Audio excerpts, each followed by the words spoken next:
Hey, lovers! What's up, fam? Woo!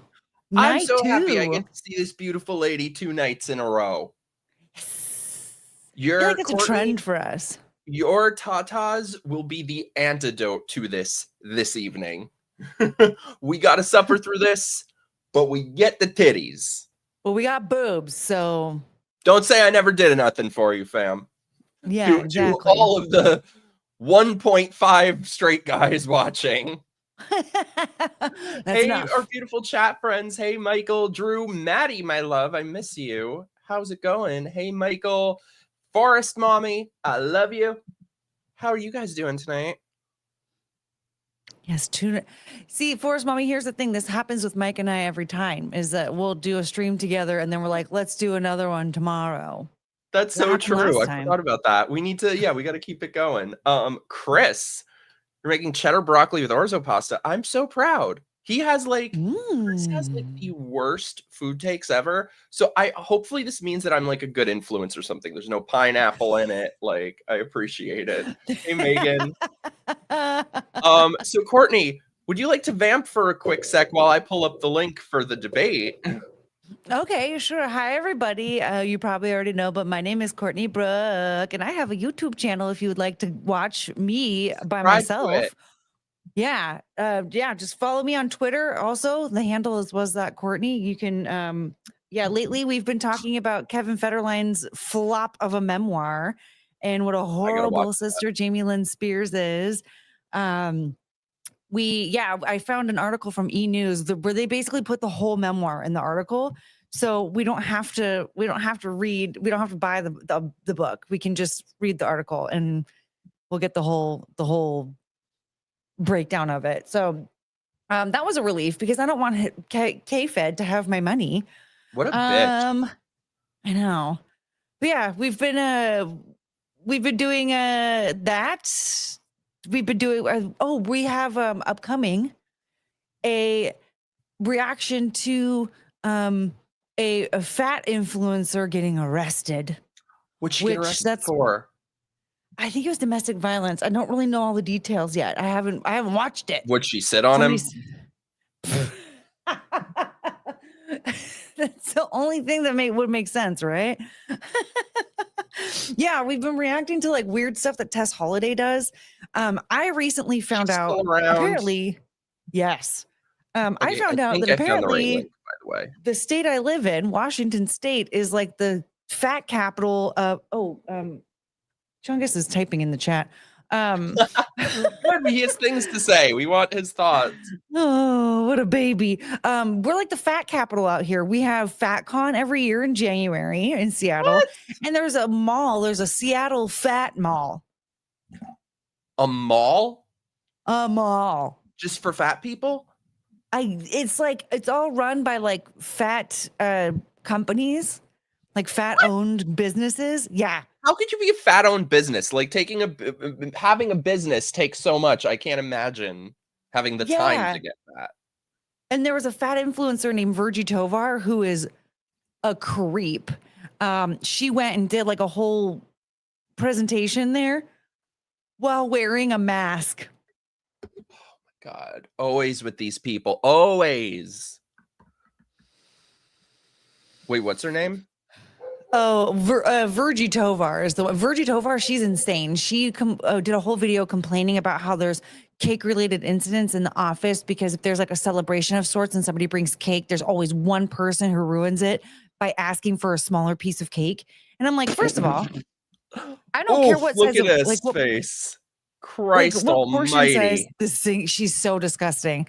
Somebody else's portion sizes should not bother you, whether they're bigger or smaller. Secondly, you're a grown adult. Cut your own freaking piece of cake and don't talk about it. That's how these people are. It's always everyone else's responsibility.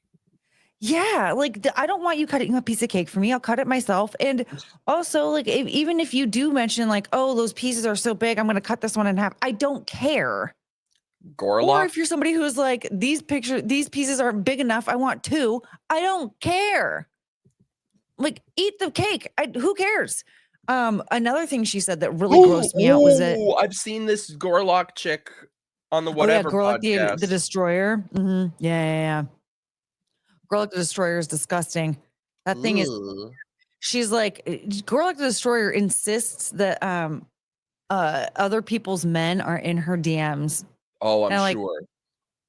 Me too. I've never met a dude who wants a fat trans lady. Oh, she's a trans too? Yeah, that's not a woman. That's not like a woman. That's just a trans. That was born a man. Her face. Yeah, the mask was like this on her face because her head's so big. But she said that one of her traumas, Virgie Tovar said that one of her traumas was from when she was a little kid. She was always fat. And she was upset because other boys would essentially sexually assault other girls. Like they would be like flipping up their dresses and touching them inappropriately. And she felt like the reason they weren't doing that to her was because she was fat. Duh. All I could think was like, you weren't repulsed by the fact that these boys were doing things to girls that they didn't want done to them? Like my first thought, I was like, oh my God, no, you didn't tell anybody like, hey, that little boy is like flipping up little girls' dresses and trying to like yank their clothes off and touch them inappropriately. This is really bad. Oh, by the way, I have something I wanted to play. So apparently Curtis Sliwa got into a fight on the radio. Yay! Yay! Let's watch that. Selfish? Are you out of your mind? Well, that's not me. I haven't said that. Well, Sid, you're part of, quote, the family there, correct? Is that correct? Am I part of that? I'm just asking you. No, you individually know. But that's why you will never see me ever in the studios of WABC again. Never. No matter how this election turns out. There's 14 days left in this campaign. And I'm running a 20-hour campaign out of a 24-hour. Yeah, he ain't going nowhere. Acknowledge that. So let's be very clear. I am not dropping out under no circumstance. I've already been offered money to drop out. I said no. Yeah, I don't know how I feel about that at this. I don't know. I go back and forth. Did you guys see Cuomo tweeted all this anti-ICE shit and saying how he would keep ICE out of New York City and all this pro-illegal bullshit? There's really not much of a difference between. I don't know. I don't know what I want to happen at this point. We just need to like burn it down and start all over again. Yeah. I feel like that was like. It starts in 3 minutes. Yeah, we got a couple minutes. Yeah. I got it pulled up. I just feel like with the whole the majority of the country, we have so many states, at least like certain counties in a lot of states where we just need to like tear it down and start all over again. Because this is just. I think that's what needs to happen. And again, I know I'm a broken record about this, but like, it's just the election's in what, 2 weeks? It's too late for Republicans to be bitching at this point. Like, where have you been the last decade? And now people are seeing how bad it's about to get. I don't know. Maybe the Republicans in New York want Mamdani to win because they think it'll help them. I don't know. It's just very sad to see. It really is. It's heartbreaking because I mean, like I've said it before, Mamdani is today's Joseph Stalin. You're gonna have people starving to death in the streets and having to eat each other just to survive under his watch. I was just talking about this with my friend about how it's so sad that, like, you know, the way that I grew up, middle class in New York City, does not exist anymore. It's not possible. It is just a city of the very rich and the very poor. And the thing is, we just had 8 years of the most far left mayor in New York's history. So if these people, you know, Mamdani's talking about, oh, he's going to make everything affordable. If they were really going to do that, why didn't they? We've had all far left mayors my entire life, except Giuliani, and Bloomberg was, you know, I guess, you know, he sucked in his own ways, but I guess better, marginally better than what we have now. Yeah. But why is it that under Democrats, cities turn into the haves and the have-nots? It's just amazing. The best way to make things more affordable is to lower taxes, eliminate them altogether, or as best you can. You know what's crazy too? I saw a poll. 30% of Jews in New York are voting for Mamdani. Whoa. How? I don't understand it. How? I don't get it. They must be. They must be connected to Netanyahu somehow or something. I don't know. I feel like he wouldn't want that. I feel like anybody who wants to vote for Mamdani should just like go to London and see how things are. Be like, this is what you want. Where they're having to institute knife control with all the knife attacks. It's so sad. It is so sad. The thing is, like, even with all of the really shitty policies where like the poor are just getting poorer and the rich are getting richer, and there's so much violence in the streets and all this stuff. If you take all that away, at the very least, you're taking away the culture from that country. Like, I think it's the UK was once. I mean, there's so many things about the UK that, like, to be honest, I actually really like, even though I shit talk the UK so much. But think about like the beautiful architecture and the landscapes and everything like that. And like, just like, even though I hate the royal family with a passion, just like the history of the UK in general, like, come on, why do we need to rip that away so badly? We have enough friggin' Indian run countries in the Middle East. Yeah. Because essentially a lot of them they were all Indian, but then they ran out of their country and had to start another one. And so like ethnically, they're all the same. They're just different geologically or geographically, excuse me. And so like, why do they have to also overrun every other country that has its own history? Even Canada, like, Canada. Whoa, I don't know how much about that place that's been good, to be honest. I'm not really sure because, wow. But still, they have their own rich history in themselves, and it's not just colonizers and all this stuff. It's starting in a second. Why do you want to take that away? If you guys feel so inclined, send in your super chats, help support the channel, join my locals, join my Patreon, become a channel member, and subscribe to this lovely lady's channel. Courtney, yes, super chat for Booba, okay? Yeah, sure. We get, I was going to do shots for every $20 super chat, but I forgot to bring a shot glass. So I'll just do like a big sip of alcohol for $20 super chats because I am a whore. There we go. Yeah. All right. Are you ready for this mess? Money. Let's do it. Let's watch. This is so sad. Every candidate sucks. Democracy. Your ass, democracy. Get rid of the show. Good evening. I'm Errol Lewis, political anchor here at Spectrum News New York 1, and we're coming to you they're live on the Spectrum, all right. we got a fun interpreter tonight. Community College in Queens. Over the next 90 minutes, you're going to hear from the leading mayoral candidates about the biggest issues in New York. That's like my dream, to become a fake sign language interpreter. And public safety. I'm joined tonight by Katie Honan of the news organization The City and Brian Lehrer of WNYC Radio and Gothamist. They had a fat bitch last time who couldn't work her green screen. Tonight's debate is brought to you by the New York City Campaign Finance Board, the city agency that administers the public matching funds program. It's also sponsored by Spectrum News New York 1, WNYC Gothamist, and the news site The City, and Spectrum Noticias, and our co-sponsors, the Craig Newmark Graduate School of Journalism at CUNY, the Center for New York City and State Law at New York Law School, the Museum the captions of the off, City they of won't New know the York, difference. and John Jay College of Criminal Justice.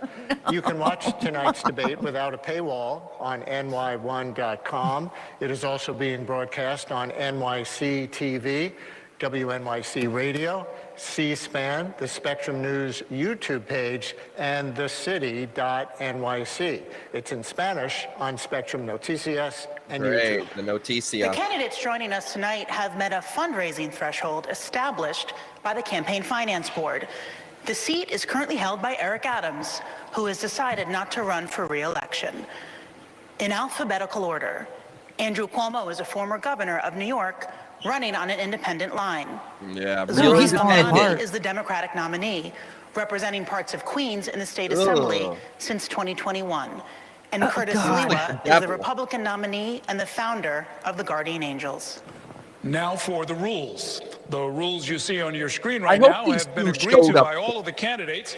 Each candidate will deliver an opening statement of up to 45 seconds, and then answers to our questions will generally be limited to 60 seconds with a chance for rebuttals. How would you solve world peace? You have 45 seconds. One question in our cross-examination round. So let's begin. This will be the last time all three candidates will be together on stage. The next mayor will be sworn into office 71 days from now on January 1st, 2026. He will inherit a city with an affordability crisis, a tense relationship with the federal government, and millions of New Yorkers who very likely did not support him. Let's begin our debate with your opening statements to viewers. You have 45 seconds. The order was determined by a random drawing on live television this morning, and we'll begin with Curtis Sliwa. Good evening. Thank you. It's us versus them. It's us versus the insiders and the billionaires. It's us versus Cuomo. It's us versus Zorhan. This is a campaign not about power. This is a campaign about you, the people. And I know many of you hardworking New Yorkers, you tell me you've been pushed aside, you've been silenced. These are the people that have all the money, all the connections. They've made their backroom deals, but we have something more important. We have you, the people. And we're not going to be silenced anymore. We're going to fight.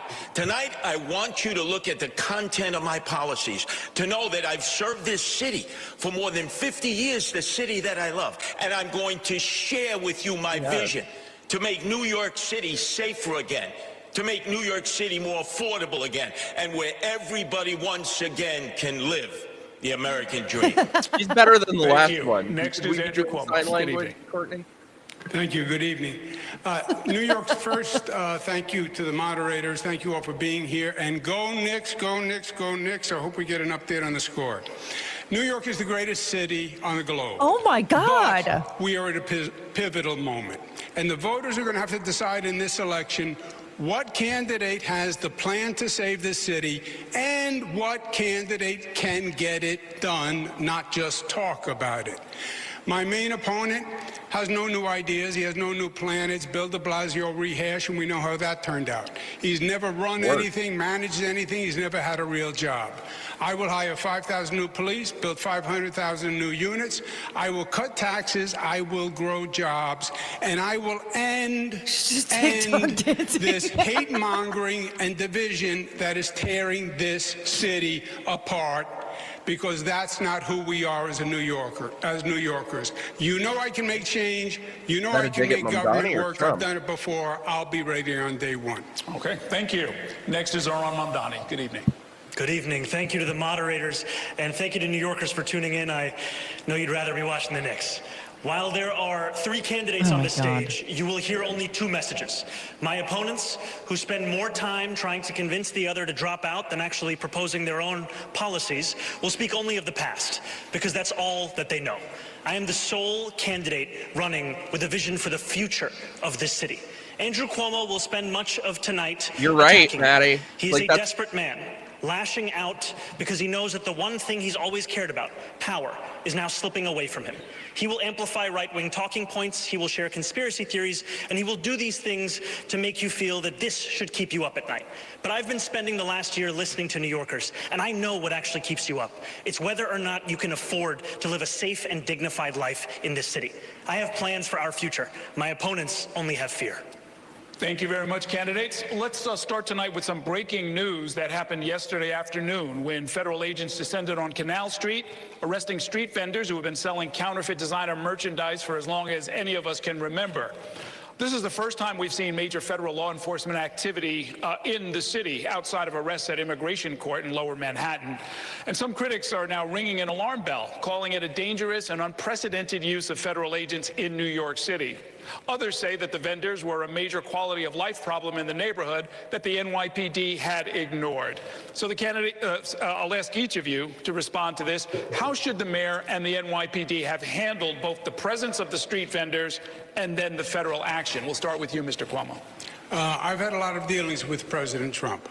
And there's only one way to deal with him. He puts his finger in your chest, and you have to put your finger right back in his chest. I've actually had this situation with ICE interfering in New York before. It was upstate New York where ICE just showed up and started to take action. And I called the president and I went down to the White House and I said, that doesn't work in New York. You don't send ICE in without coordinating with our police. It's not smart, it's duplicative, and it's dangerous. We don't need ICE to do quality of life crimes. We don't need them to deal about illegal vendors. Someone fucking has to. That's a basic policing function for NYPD, Consumer Affairs, etc. I would have called the president and I would have said, look, you're way out of bounds. They're way out of bounds. Call them back or I'm going to have the NYPD step in and stop them because this is not their jurisdiction here in the city of New York. Okay. Mr. Mamdani.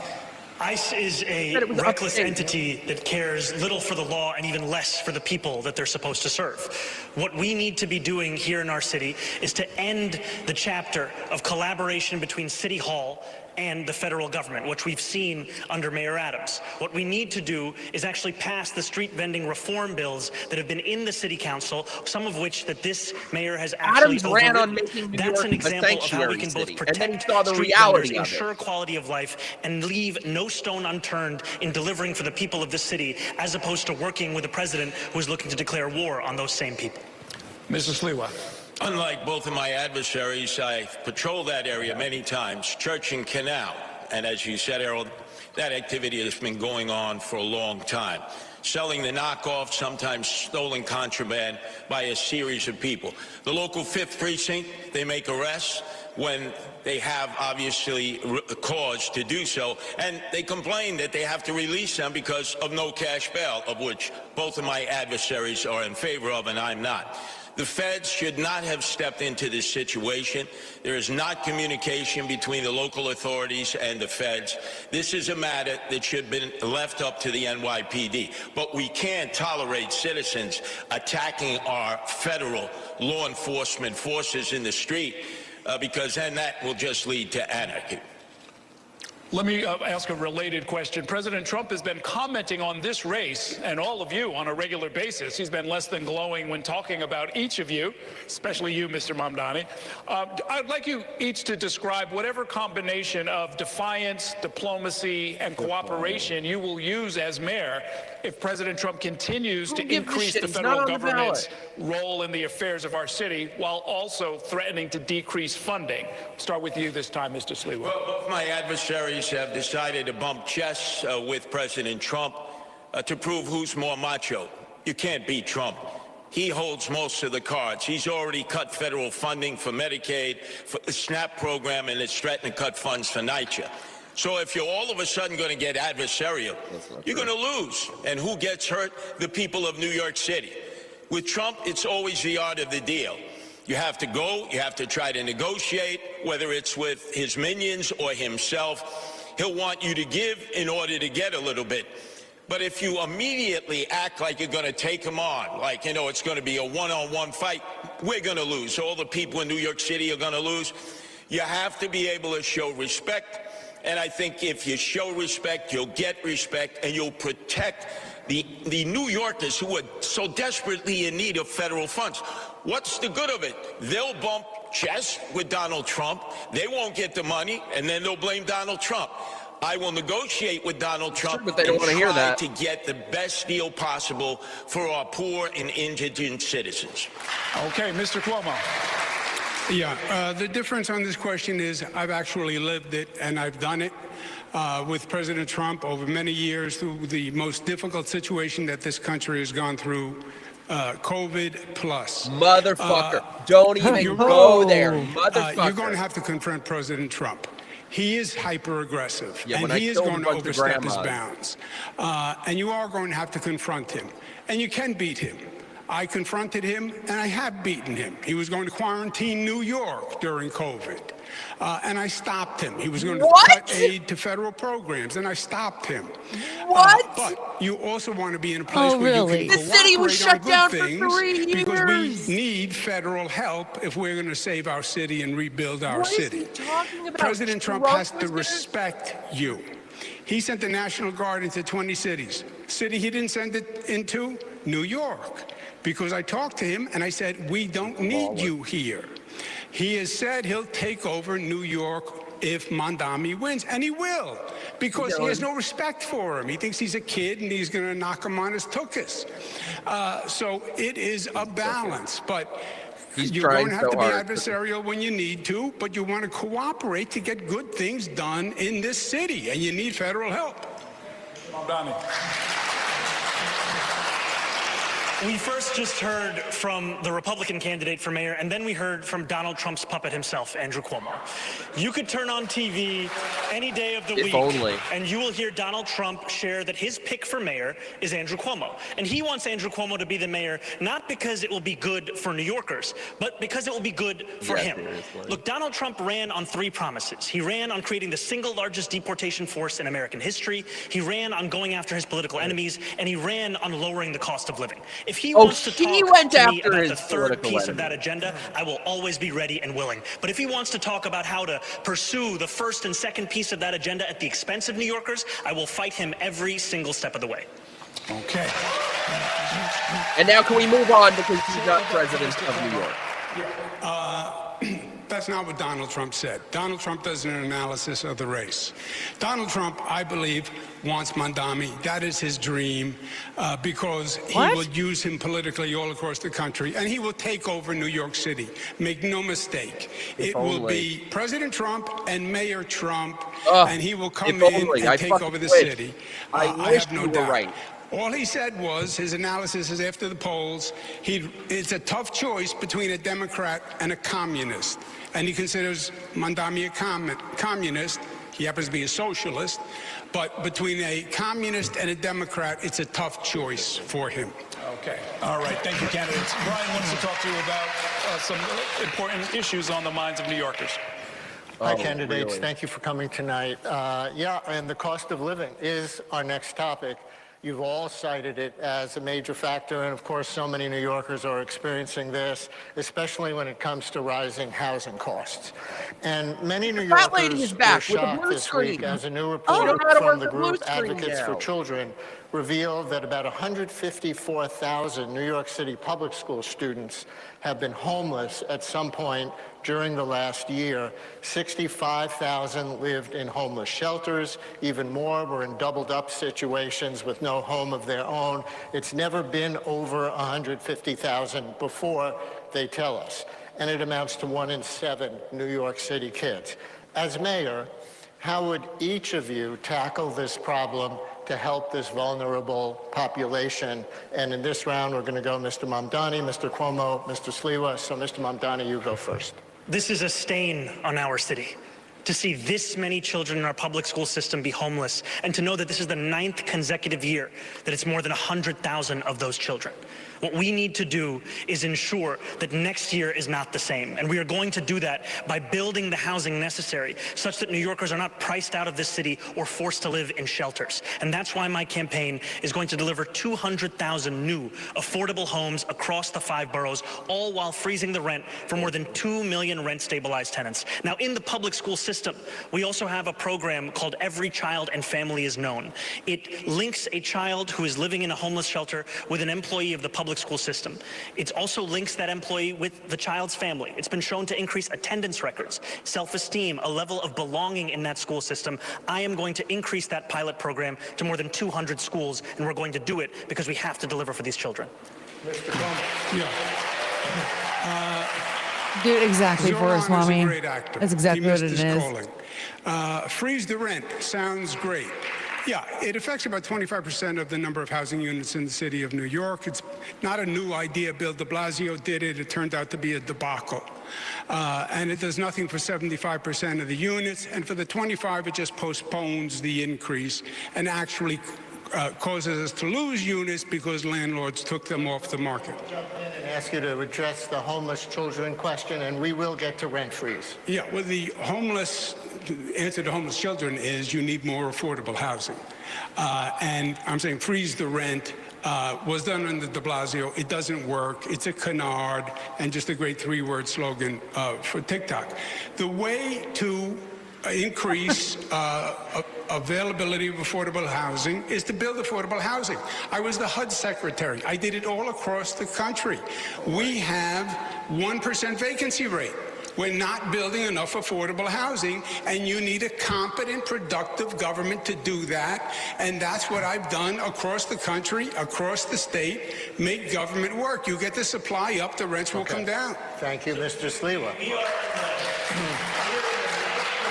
Okay, Mr. Mamdani, you were named, so you get 30 seconds. We are in the 9th consecutive year of more than 100,000 children in the New York City public school system being homeless.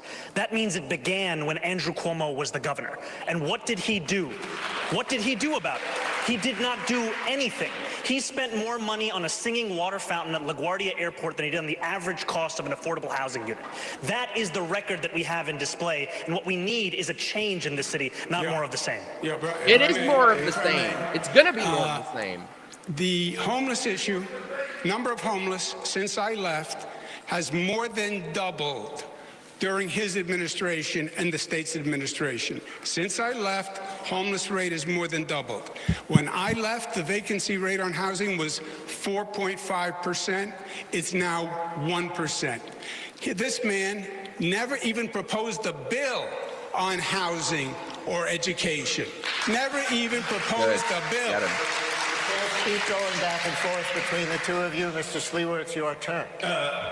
Andrew, you didn't leave. You fled from being impeached by the Democrats in the state legislature. Get his ass. You fled. But let's get back on topic, because I'm the only candidate up here who's been into many of the over 300 Department of Homeless Services shelters. And the family shelters are unsafe for the families there. We have to make them safer. We have to bring teachers into the shelter. Many times, the mothers or the guardian have to get on bus after bus and take them to a school that's 2 or 2.5 hours away.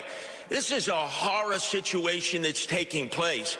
And we have to prioritize this, because this number of homeless children is going to grow. It takes 5 years to build affordable housing.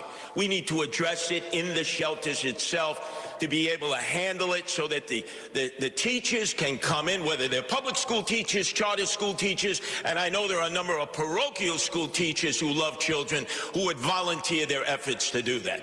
We're going to give it to Katie Honan now to ask about another aspect of affordable housing. We're going to switch to the millions of New Yorkers who are renters, specifically those in rent-regulated apartments. There are more than 1 million New Yorkers living in these units, most of them rent-stabilized. Mr. Mamdani, you've proposed a rent freeze for these tenants. Mr. Cuomo, you don't support that, and you've proposed a new means test for having a rent-stabilized apartment. Mr. Mamdani, our question, how can you know in advance what the balance between landlord needs and tenant needs will be in future years? We've seen a lot of inflation in recent years. Haven't small landlords felt that pinch as well? And then we have other questions for the other candidates. Yeah, she's putting her pussy into it. We've seen time and again mayors use their power with the Rent Guidelines Board to hike the rent on those same more than 2 million New Yorkers. This same Rent Guidelines Board did a study that found that landlords of those units had seen their profits increase by more than 12%. Their response, hike the rent on rent-stabilized tenants who have a median household income of $60,000. I believe that tenants across our city deserve relief, and I also believe that city government can work to alleviate the pressures for landlords of those units without having to put that burden on those same tenants. It's possible to keep New Yorkers in this city and to help landlords with rising insurance costs, water bills, Con Edison, and a broken property tax system. Thank you. Mr. Sliwa, what's your proposal for helping New Yorkers with the historically high rent burden in either stabilized or market rate units? Well, the first thing, we have 6,000 empty apartments in NYC. That is a sin. That's what the mayor can control right away. We need to move those families with children in. For those who live in rent-stabilized apartments and have their rent subsidized, Zoran Mandami, we need to make sure that the big realtors, that they have to pay a vacancy tax because they're holding off on those apartments and not putting them out into the marketplace because they want to flip the building. Not for the mid-sized landlords or the small landlords. They need the help. And there are a number of people in the outer boroughs They own a home. They live on the property. They're not absentee landlords. 2, 3, 4 apartments, and they're deciding not to put them in the marketplace when somebody either leaves or dies because they have to deal with tenant-landlord court, which is an absolute nightmare for small landlords. We got to make sure it's a fair playing field so that the tenants are protected, but the landlords are protected so they're not stuck with squatters for 4, 5, or 6 years, which destroys their equity and forces them to leave. That's Thank you. Mr. New York, Cuomo, once someone is you living in signed a place law 30 in 2019 days, repealing a means impossible test to to get live out. in a rent-stabilized apartment. What's your position now, and what changed in that? The 2019 law was added tenant protections that had never been added before, and protections against tenant evictions. But to answer your question, you cannot, Zoran said, the tenant doesn't have to pay more rent, but we're going to cover the landlord's costs. No, you can't do both, and that's not what happened. We did freeze the rent with de Blasio. We lost units because the landlords took them off the market because you weren't covering their costs. The reason the Rent Guidelines Board went up after the freeze was because you had to make up for all the backlog of costs. And this, I'm going to freeze the rent. And people think it applies to all of them. No, just the 25% of the units that are rent stabilized. And by the way, it's all BS because the mayor doesn't have the power to do it anyway. The Rent Guidelines Board does, and he doesn't control the Rent Guidelines Board. So nothing is going to happen. It's all this. It's just more political blather. Mr. Mamdani, you were invoked. You can respond. You know, if you want a candidate for mayor who tells you everything that he cannot do, then Andrew Cuomo should be your choice. If you want a candidate for mayor who will use every tool at their disposal, including the 9 appointees at the Rent Guidelines Board, all of whom are appointed by the mayor, then I am the candidate for you. We have to go to Errol, sir. I'm sorry, you weren't named, so I'm sorry. We're going to go to Errol. Talk about that. My name was invoked. Can I get the rebuttal? Quickly. Okay, quickly. The mayor doesn't appoint the Rent Guidelines Board. He's wrong. They are appointed to a term, and they're on holdovers. And when the term is over, you can appoint. But it takes a number of years to get control. Okay, understood. Candidates, right now we are just blocks away from the site of the Long Island City rezoning plan, which has been under consideration for a decade at this point, and in its latest version would create 15,000 new apartments. That plan, like the recently passed City of Yes 5-borough rezoning, reflects a reality that hundreds of thousands of units, as many as 1 million new units, will be needed in New York City over the next 10 years. What is your plan to get new units built quickly? And the order of this will be Mr. Cuomo, then Mr. Sliwa, then Mr. Mamdani. Yeah, Sliwa said before it takes 5 years to build affordable housing. No, it doesn't. No, it shouldn't. That's an incompetent government. You can actually get competent government and well-managed government. I built LaGuardia Airport, even though he doesn't like it, in 4 years, okay? So don't tell me it takes 5 years to build a housing unit. You have to redo HPD. You have to change the entire organizational structure. Long Island City is fucking barren because of all the red tape. If not thousands of sites simultaneously. Private sector developers partner with not-for-profits, partner with CDCs, use city-owned sites, use air rights, make a deal with the unions.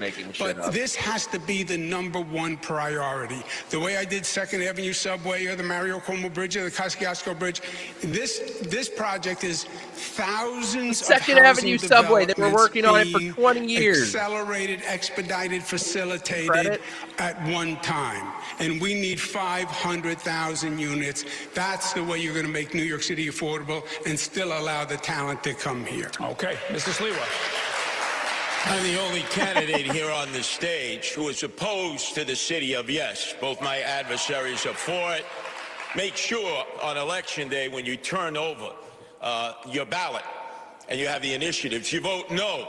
And you know how oftentimes I've been accused, how are you going to work with the Democratic-controlled city council? I, Adrian Adams, and the predominant Democrats, including many of them very liberal and progressive, believe no to yes. I have a simple plan. It takes a year.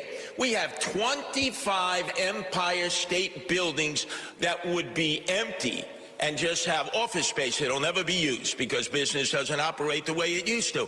Retrofit them to affordable apartments. Most are in Manhattan. The infrastructure is there. You set up a partnership with developers. It'll put men and women to work, and you'll get your affordable apartments a lot quicker and not be a burden to the outer boroughs and the residential communities because you're in the back pockets, Andrew, of the developers who wine, dined, and pocket-lined you. Let me ask you a follow-up. I think I'm doing a good job. Mr. Sliwa, do you think each elected city council member should have basically veto power over whether or not housing gets built in their district? That's what sign language interpreters Local control. Community boards should have their say. What happened to zoning? We throw it out. They all need titties. This Like, if I were the city of interpreter, yes is I'd on wear, steroids, like, and he went wild taking care of his developer get some friends fake as he tit. knew he would be Like the one and prosthetic done. I kind. told you he was corrupt. I told you there would be chaos, and I warned you in 2021. You should have elected me mayor then. Okay. Mr. Mamdani. We need to build more housing all across New York City. Today, New York City builds about 4 houses for 1,000 people. Jersey City's at 7. Tokyo is at about 10.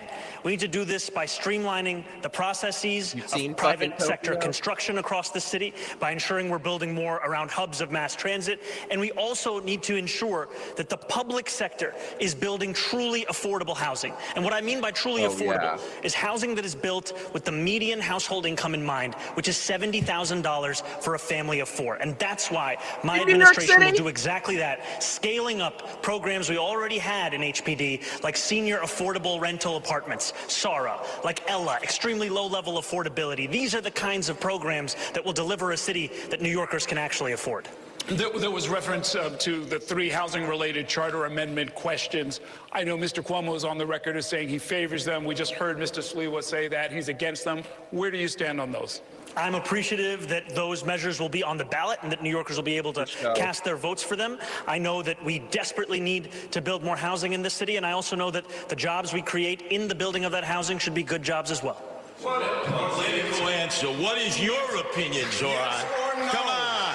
Yes or no? Get him. Your opinion. Yes or no, Zoran? He's just there smiling. Oh, he's so slimy. Pointing out what I was about to answer the question. He's doing the sign language now. 2 people appealing for the Republican Party's votes. Answer the question. Answer the question for once. My question to you was, do you support the 3 ballot amendment questions? I have not yet taken a position on those ballot amendment questions. Motherfucker! And he's smiling. Don't worry, once he takes it, he'll change it anyway. We're going to move it on. We're going to move on. How is that possible? The candidates, the rhetoric on the campaign trail has become more heated in recent weeks. We have How is reached that a point possible? where You 2 don't of the know what the candidates ballot on stage here amendments tonight have armed security. I would like to spend a few minutes to see if we can Oh, dial we got down the the other lady rhetoric. back. Mr. Mamdani, some Jewish New Yorkers continue to say that your comments on Israel and the war in Gaza leave them feeling unsafe and concerned about their future in our city. Recently, several prominent New York rabbis took the unusual step of denouncing your candidacy, including the rabbi of the Park Avenue Synagogue in Manhattan and Rabbi Michael Miller, the longtime leader of the Jewish Community Relations Council, who is a friend to many of us. Do you have any regrets about how you've dealt with these issues? And will your longstanding views on the subject get in the way of your ability to be an effective mayor? I look forward to being a mayor for every single person that calls this city home. Not just those who voted for me in the Democratic primary, not just those that vote for me in this general election, but all 8.5 million New Yorkers. And that includes Jewish New Yorkers who may have concerns or opposition to the positions that I've shared about Israel and Palestine. You know, just a few weeks ago, I was on the M57, the slowest bus in New York City. And as I was seated there, there was a speech therapist who was sitting next to me. She told me that she was Jewish. She said that her daughter was a huge fan, but that she was not yet decided on who she was going to vote for. And she shared to me about her fears in this city, about rising anti-Semitism. And I told her what I will tell New Yorkers today, which is that I will be the mayor who doesn't just protect Jewish New Yorkers, but also celebrates and cherishes them, who doesn't just increase funding to hate crime prevention programs by 800%, who doesn't just ensure that the NYPD are outside of synagogues and temples on the high holy days, but also actually delivers They on shouldn't the have to implementation of be. the Hidden Voices curriculum in our school system, so that children in this city learn about the beauty and the breadth of the Jewish experience right here in the 5 boroughs. Okay. Yeah, he's I've got a different. Yeah, can I just comment on that, please? You know, not everything is a TikTok video. You're the savior of the Jewish people. You won't denounce globalize the intifada, which means kill Jews. There's unprecedented fear in New York. It was not several rabbis, Errol. It was 650 rabbis who signed the letter, not several. Let me That's a lot of ask rabbis. you a related question, Mr. Cuomo. Many New Yorkers have serious grievances with Israel and the way the Israeli government under Benjamin Netanyahu has conducted the war in Gaza and expanded settlements in the West Bank. Well, what then would tell you them say to move there. And how would you handle New Yorkers who are in the streets, if you were mayor, protesting the actions of the Netanyahu government? Fine, that's your right. Protest, demonstrate, disagree. God bless America. God bless New York City. And there is no doubt that there's two sides on what's going on, and the passions are very high. That doesn't justify anti-Semitic behavior in New York. It doesn't justify having a Jewish population that feels unprotected in New York. It doesn't justify leaders who stoke the flames of hatred against Jewish people, which is what Zoran does, in my opinion. I'll give him a chance to answer, and then we'll go to Mr. Sliwa. You know, I've heard from Jewish New Yorkers about their fears about anti-Semitism in this city. And what they deserve is a leader who takes it seriously, who roots it out of these 5 boroughs, not one who weaponizes it as a means by which to score political points on a debate stage. He talks a lot and says nothing. Excuse me, Mr. Cuomo, it's my turn, all right? It's like 2 kids in a schoolyard. Yeah, I heard you on the radio this morning. Zoran, this is personal for me. I know you are under threat. The mother of my 2 youngest sons who are raised Jewish, Melinda Katz, is prosecuting this person who came up and tried to do you harm. But let me speak on behalf of my 2 sons. When they've heard some of the statements you've made, like in support of global jihad, and I hear some people out there saying that Jews, their time is due, which means the same thing. They're frightened, they're scared. They view you as the arsonist who fanned the flames of anti-Semitism. They cannot suddenly accept the fact that you're coming in like a firefighter and you're going to put out these flames. You've got a lot of explaining to do, a lot of apologizing to do. My sons are afraid. Their family, their friends, many in the Jewish community are concerned if you become mayor because they don't think when anti-Semitism rears its ugly head, which it's now doing more than ever before, that you will have the ability to come in and put out those flames of hate. Okay, yeah, so you can make him answer. I think there is room for disagreement on many positions and many policies, but I also want to correct the record.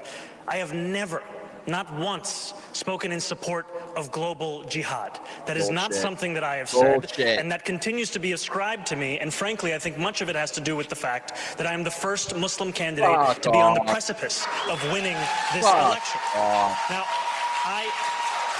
all the same, Curtis, I do still want to be the mayor that will keep your sons safe, that will keep every single New Yorker safe. And it is my job to not only deliver on that commitment, but also to ensure that New Yorkers feel it every single day that they live in this city. Okay, candidates, Brian's going to take us into the next section. Thank you, Errol. And the next section is some individual political questions, one for each of you. Let me start with you, Mr. Cuomo, then Katie will ask a question of Mr. Sliwa, and Errol to Mr. Mamdani. Mr. Cuomo, the last time most New Yorkers saw you before this campaign was when you resigned your seat as governor under scandal in 2021. The most recent Quinnipiac University poll in this race shows that 54% of likely voters say you're unethical. Meanwhile, you also have strained relations with Governor Hochul, State Attorney General Letitia James, and others. What would you say right now to New Yorkers who have questions about your moral compass and concerns that you cannot effectively work with other elected officials?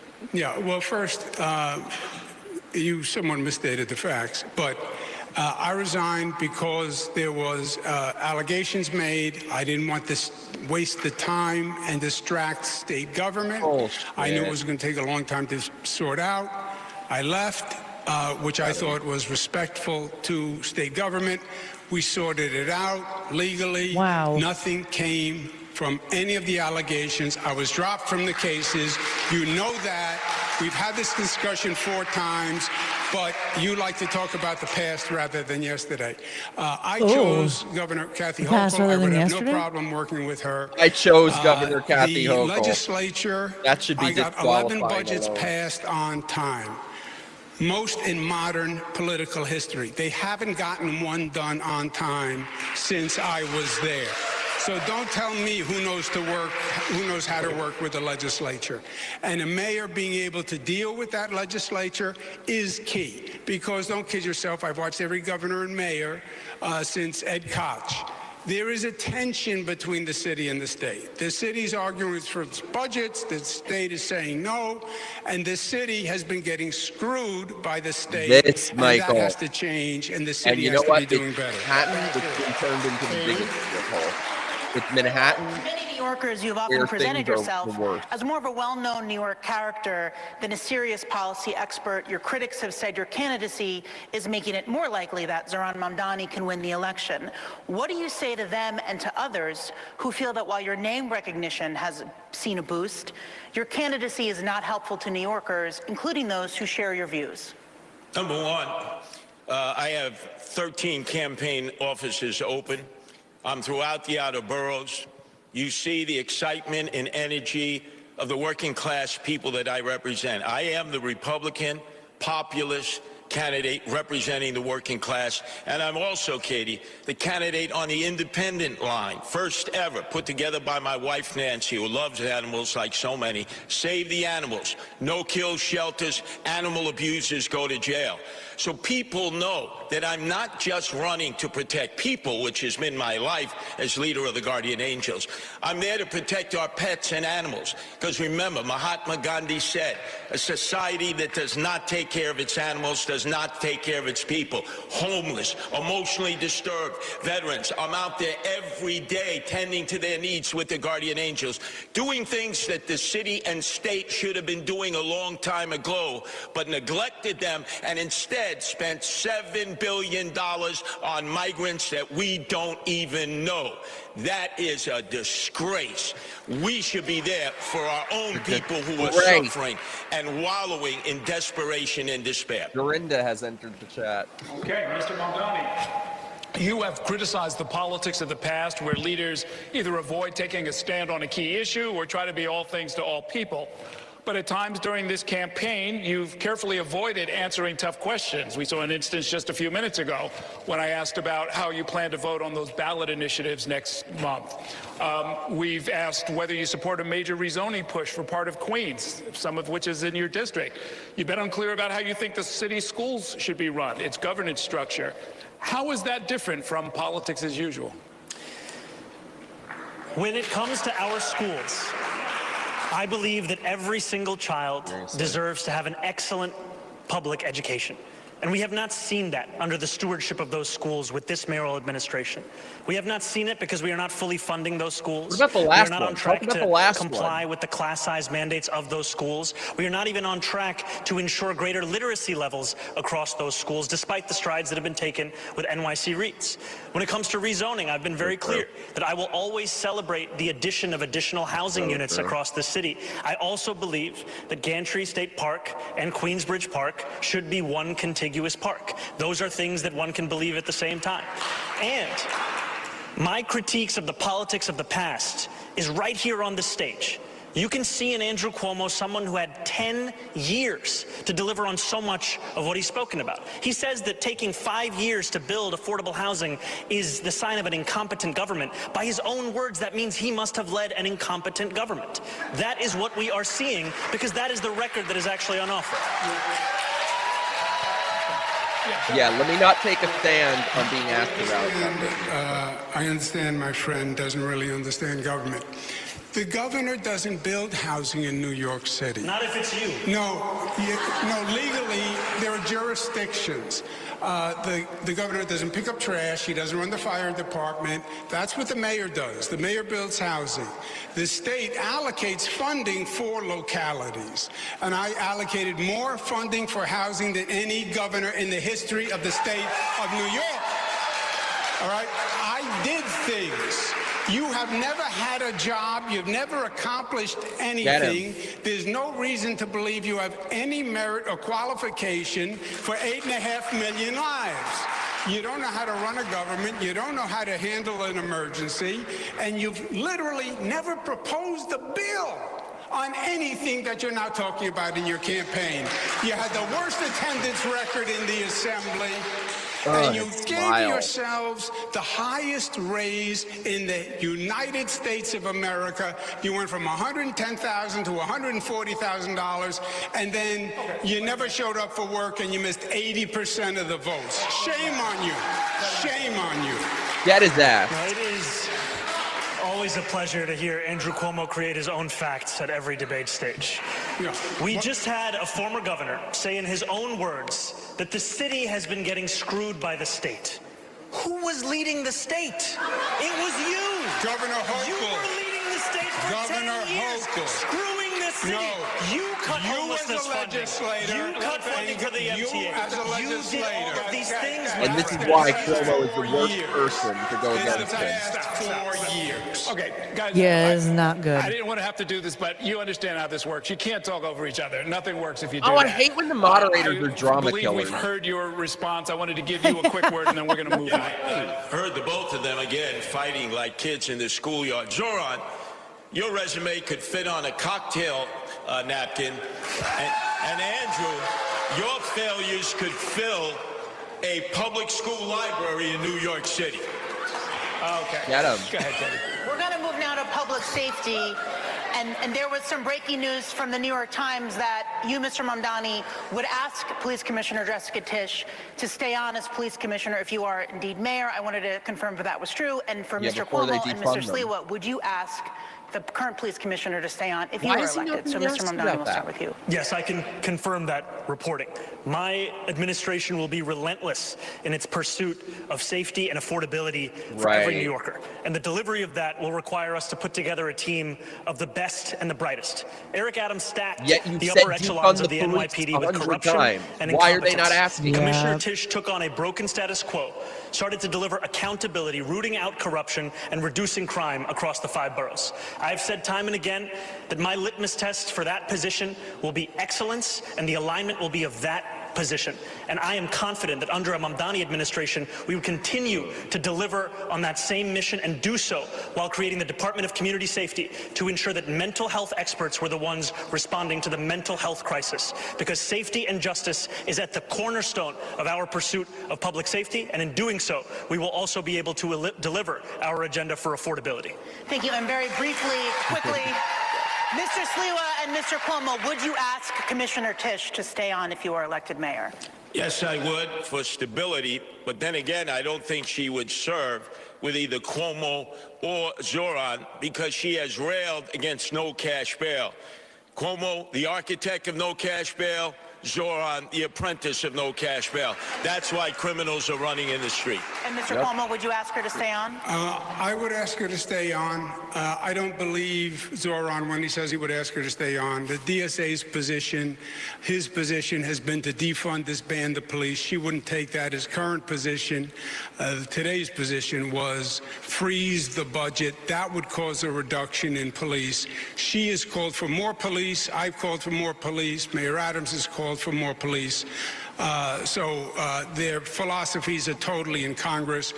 incongruous. DSA calls for eliminating misdemeanors. He wants to decriminalize prostitution. I don't think she would support any of that. Well, we can't speak for her. She's not here. But I will ask the public safety question. And we'll start with you, Mr. Sliwa. The issues of crime and disorder on the streets. The NYPD says the crime is going down in all major categories, most major categories, but to New Yorkers, they're still concerned with disorder and their own unique perception of crime. Do you think addressing quality of life concerns helps prevent more serious crimes? And how would you deploy the city's police force to deal with those serious violent crimes and also quality of life offenses like disorderly conduct and retail theft? Mr. Sliwa. First off, I've been in all 350 neighborhoods. I'm the only candidate that's on the subway each and every day. I've yet to hear from one New Yorker who said they feel safer either in the subways or the streets. And Eric Adams constantly heckling at us like it's the perception. No, it's the reality of crime. We need 7,000 police officers. We are badly understaffed. We need to get police officers in the subways actually patrolling the moving cars where people are most threatened and most frightened. And we need to bring back the homeless outreach unit that was disbanded when de Blasio took $1 billion out of the budget. These were men and women police officers who already had with them medical nurses and healthcare practitioners, but it was de Blasio who abolished it, and they've been talking about bringing something back ever since, but they never do it.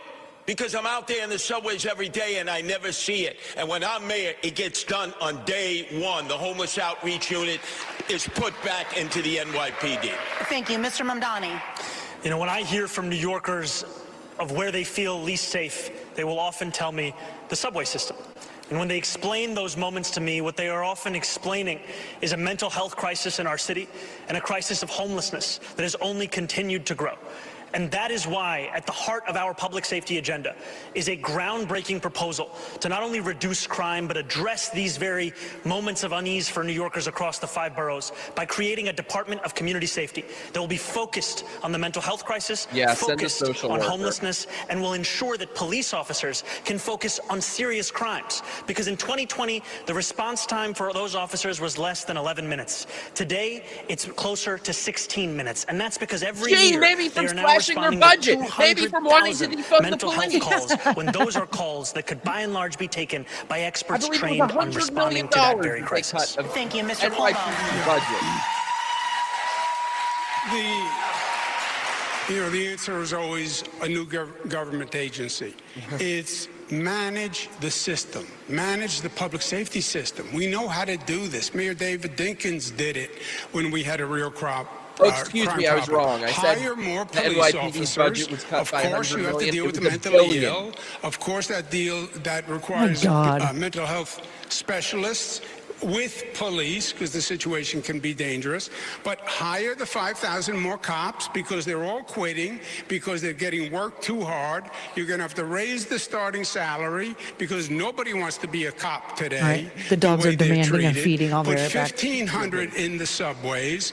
Forget this Zoran idea of not prosecuting misdemeanors. Prosecute misdemeanors. Those are quality of life crimes. And that's very important. Yes, the subways are scary, but it's scary in their neighborhood too. Those quality of life crimes also have to be addressed. Get the fuck out, bitch! No matter how many times Andrew Cuomo describes it as my idea or my policy, I have never once stated that we were not going to prosecute misdemeanors. And that is what you see from the former governor, is someone who spends more time talking about the platforms of other organizations and other individuals than the one that I've actually put forward or the one that he is supposed to be running on. Now we'll hear from Brian for another question. And excuse me 1 second. Can I just respond? Can I just respond to that accusation? When it's misdemeanors or felonies, no cash bail releases him back into the streets, and both of you afford no cash bail. I want to move on. You'll get your opportunities, I think, because I want to bring up a particular crime concern, and that is violence among younger New Yorkers, specifically teenagers. My question is, what is your stance on the statewide Raise the Age law, which increased the age of adult criminal responsibility from 16 years years old to 18 for most crimes. Police Commissioner Tisch says, quote, the mentality on the street is that nothing happens to those under 18 who possess a gun. So would you support modifying raise the age in any way? And Mr. Mamdani, since you just announced that you would invite Commissioner Tisch to stay on, would you go along with her on this? I would not support changes to the state's legislation, and I would not support them because the major issue with the implementation of that legislation has been the fact that there is hundreds of millions of dollars that was supposed to be delivered alongside that law that is still languishing in Albany. And I am excited to be the next mayor of the city to finally fight for the money that this city is owed to ensure that we deliver it to our young people across the 5 boroughs. Mr. Cuomo. What I was referring to before is Zoran is a member of the DSA, Democratic Socialists of America. They have a charter. He gives them 3% of his salary. He has said multiple times, I am a DSA member, I pledge allegiance. They say abolish jails, defund police, don't enforce misdemeanors. Go to my website, andrewcuomo.com. It's right on the front page. Now, is he lying to the DSA? Is he lying to New Yorkers? Is he lying to everybody? Who knows? On the raise the age, I passed the law. I support the law. We were one of only 2 states that put 16 and 17-year-olds in adult prisons. It was inhumane. It was cruel and unusual, and I'm proud of that law. It's administered by local governments. Some are doing it better than others. If Zoran thought that there was money locked up in Albany, maybe he should have gone to Albany and proposed a bill to release it. The architect of Raise the Age, Governor Cuomo, the apprentice to him, Zoran. It's personal for me. My oldest son, Anthony, last October was the victim of a vicious gang assault that could have killed him. And what happened to these juveniles? Cut free, because they went to family court, not criminal court. So how can both of you look at me? I almost lost my oldest son to gang violence, and the perpetrators went to family court and got a little pat on the wrist and was sent home to do it again and again. No. We need to start charging juveniles who commit violent crime in criminal court, and I'll appoint criminal court judges who follow the law and don't just release them because of no cash bail. Clear difference between you on that. Get his ass. Okay, candidates, I've got individual questions for you, and we're going to try and pick up the pace a little bit here. I'd like you to really just explain kind of where you're coming from. That was the best moment. Mr. Mamdani, you've called for reorganizing the NYPD to create this Department of Community Safety that, among other things, would handle calls involving people in mental health distress. Your opponents have disparaged this as sending social workers rather than cops into dangerous situations like domestic violence disputes. Explain really what you have in mind, and please include any they're evidence talking that about this like approach would gang work. thugs. Absolutely. What my opponents are clinging to is the past, because that's all that they know. What I am proposing is something that will address the needs of New Yorkers in the present. We speak and hear from New Yorkers across the 5 boroughs who outline how the mental health crisis is one of the major challenges in this city.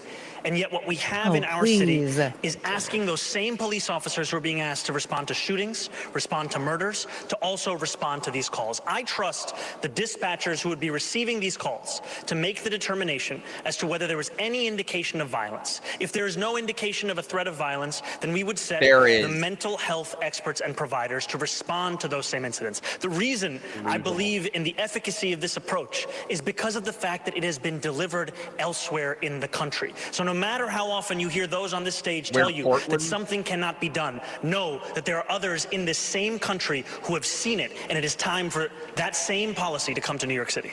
Okay, Mr. Sliwa and Mr. Cuomo, I have a similar question for both of you. The department currently fields about 33,000 officers, down from 37,000 in 2018. Public safety budget approaching $10 billion. Mr. Sliwa, you want to hire 7,000 more cops. Mr. Cuomo says 5,000 more cops. Each of you make the case for why you think that's necessary, defund the police, especially given the fact that for much of New York City, crime declines over the last 20 years happened while the size of the force was also declining and not rising. Errol, I have to revisit the last debate for a second when Zoran was basing this policy on what they do in Eugene, Oregon. You've never been to Eugene, Oregon. I was telling you about this last night. Are you out of your mind? And then Columbus, Ohio. This is New York City, a major metropolitan area with thousands of 911 calls, domestic abuse, emotionally disturbed persons, and you want to have social workers go out there and risk their life. And by the way, they're not going to get the results that a trained professional police officer can get. That's why we so desperately need 7,000 new cops. We'll use the Boston model, which is pay now in lieu of taxes. They do it at Harvard University and the other universities. We'll raise $1 billion, get them vetted, trained, and out into the streets so they can be seen in all the neighborhoods, and most importantly, do the job they were sworn to do. And I will make sure that their insurance, the qualified immunity that was stripped from them, the only civil servants who are not protected by the taxpayer, is returned so that they can freely go out and do what they were trained to do. It's to protect all of the people of New York City. Okay, Mr. Cuomo. There is nothing new here. We've had mentally ill, homeless people going back to the Billy Boggs case, right? Under the Cox administration. I ran homeless services not just for David Dinkins, but also for President Clinton. I've worked in every state, all the large cities, on all homeless programs. I've spent dozens of nights out trying to bring mentally ill people in. It can be done with mental health workers and police workers. You cannot tell from a phone call if a person is going to be dangerous. And I have seen personally many times a person who seemed very calm and sedate explode into rage. Why? Because that's sometimes a symptom of mental illness. So there's nothing new here. It just has to be done and managed. Yes, you need more police. You need more police, first of all, Errol, because they're quitting, because there are not enough to staff the force. And they're working overtime and weekends, of their own and budget? Their family life is destroyed. So you have the highest attrition rate in modern history. You have to hire 5,000 just to slow down the attrition. Okay, thank you. 40,000 beds for mental health in the state hospital system.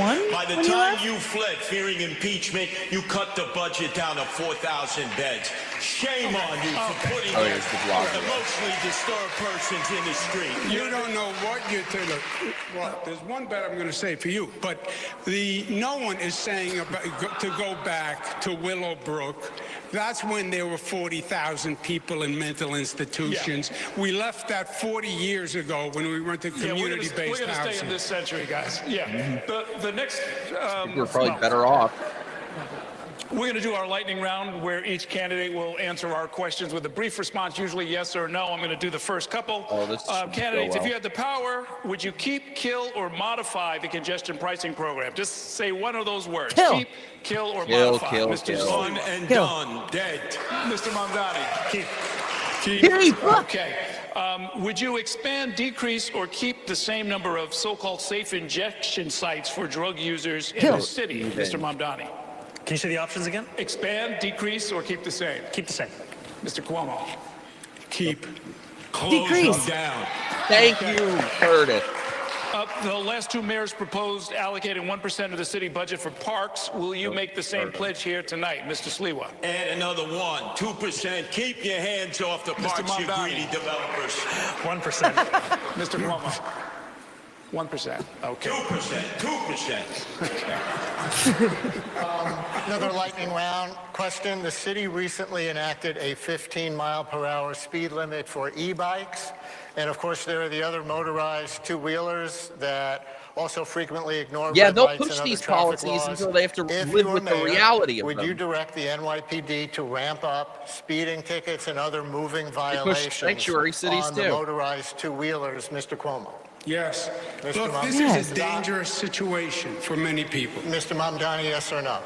I would actually build on the city council's progress in holding the apps accountable like DoorDash and Grubhub to ensure that there weren't incentives for breaking those street traffic laws. So you would not increase ticketing the riders? I do not think the police should be the ones dealing with the failures of these app companies. Mr. Sleeper. Of course, we'll License them, register them, and yes, do enforcement on them. All right. There is a ballot question to align mayoral election years with presidential election years in the future. Do you support this, Mr. Sliwa? Absolutely not. All the attention would go to the presidential election, not to the mayoral election and all the down-ballot elections. Why is that even on the ballot? Like, who gives a shit? That's a no, Mr. Mamdani. I haven't yet taken a position on any of the ballot referendums. Oh, Jesus. Again and again and again. Yes. Okay, thank you so much. First question, do you support having a casino in the 5 boroughs, like it's a full casino, and do you have a favorite among the 3 current contenders? Mr. Sliwa? No, only if the community wants it.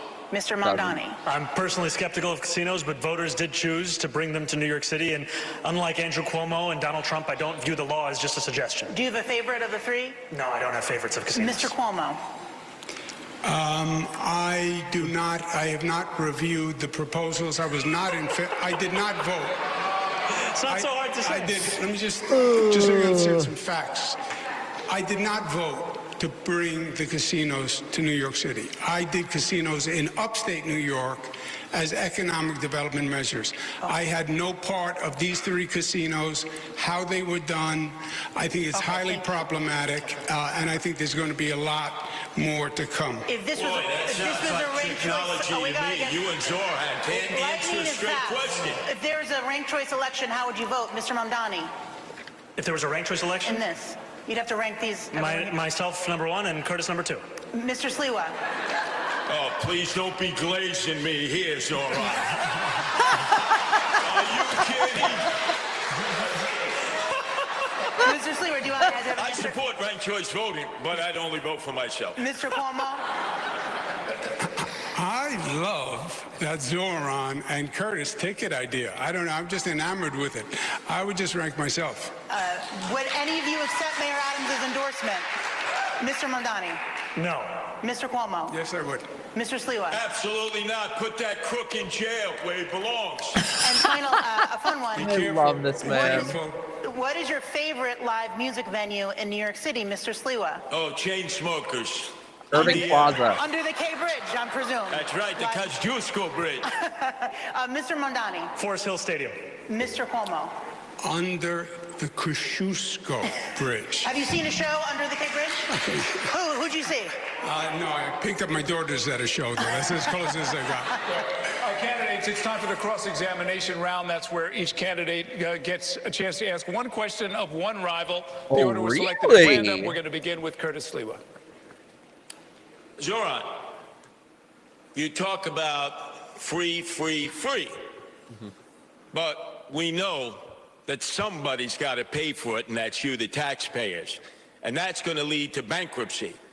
The only reason that Zoran is on the stage is because of the failed Governor Cuomo, who was rejected by the Democrats in the primary and rejected by 13 women who charged you with sexual harassment. Do you ever know that no means no? You know what no means? Your question is to Mr. Mamdani. Who was your question we can bifurcate it, right? No. You can't. Who was your question It's to Cuomo. Okay. Your response, Mr. Cuomo. I'm not sure what the man said, but I'm not gonna lie, I got confused too. The situation, my legal situation, as we discussed before, was fully litigated. I was dropped from the cases. If anyone has a legal situation to talk about, I think it's Mr. Sliwa, who runs the Guardian Angels, and apparently as a charitable donation, but never filed any tax returns for the Guardian Angels, and has been accepting charitable donations, which is just a crime and tax fraud. So I think that's the person who I was explaining to do. Okay. No one cares. Your turn to ask a question, Mr. Cuomo.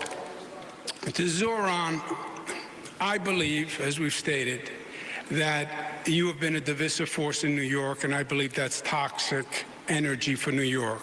It's with the Jewish community, it's with the Italian-American community when you give the Columbus statue the finger. Oh my God, it's we're with back the on this. Sunni Muslims when you say decriminalize prostitution, which is haram. It's the Hindus. But then you take a picture with Rebecca Kadaga, Deputy Prime Minister of Uganda. Finally. You take a picture with your father. You're smiling. He's smiling. She's known as Rebecca Gay Killer Kadaga. You're a citizen of Uganda. You took the picture. You said you didn't know who she was. It turns out you did. What about the How World do you Trade not Center renounce bomber? your citizenship or demand BDS against Uganda for imprisoning people who are gay just by their sexual orientation? Isn't that a basic violation of human rights? I think he gets the question. My politics is consistent, and my politics is built on a belief in human rights for all people. And that extends to queer and trans New Yorkers. Fuck you! Of course, the trans. You can't have a question about gay people being put to death. The first deputy minister was the architect of that legislation, I would not have taken that photo. And yet I also know that this constant attempt to smear and slander me is an attempt to also distract from the fact that, unlike myself, you do not actually have a platform or a set of policies to protect those same New Yorkers here. All you have are the insults that you have lobbed at every single opportunity you have. Yeah. Okay. No, that's it. No answer. Cross-examination is just a question and answer. Drama killer. Your turn to ask a question. Mr. Cuomo, in 2021, 13 different women who worked in your administration credibly accused you of sexual harassment. Oh, here we go again. Since then, you have spent more than $20 million in taxpayer funds to defend yourself, all while describing these allegations as entirely political. You have even gone so far as to legally go after these women. One of those women, Charlotte Bennett, is here in the audience this evening. You sought to access her private gynecological records. She cannot speak up for herself because you lodged a defamation case against her. I, however, can speak. What do you say to the 13 women that you sexually harassed?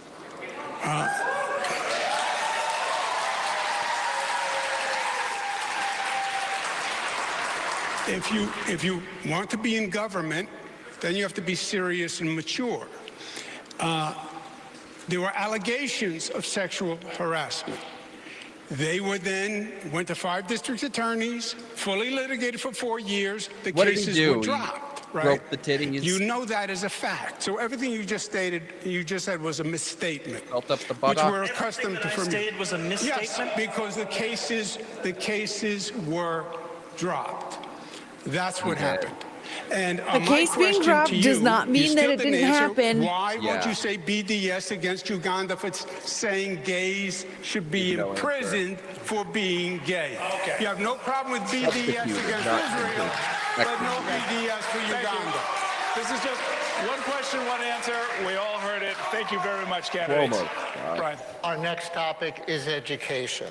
The next mayor will oversee the largest school system in the United States, as you know, with roughly 900,000 students, thousands of schools, and billions of dollars. Yeah, to not in even budget. prepare an answer we have an for that is education crazy. question for each of you. Mr. Mamdani, you said you would give up mayoral control of schools and share decision-making with various stakeholders.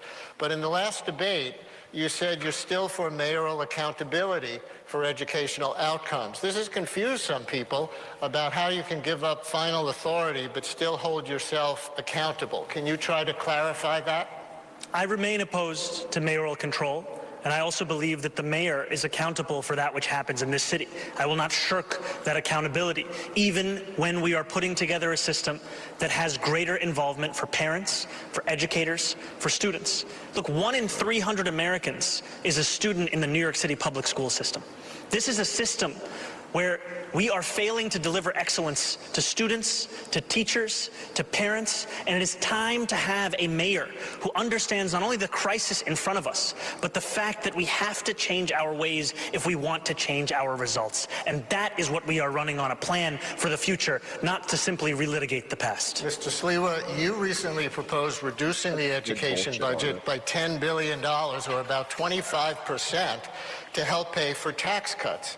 But your website includes things like, quote, hire more therapists, expand services for students with learning differences, build new vocational high schools, restore arts programs, expand athletic programs, and increase teacher pay to attract and retain top talent. Those are all exact quotes from your website.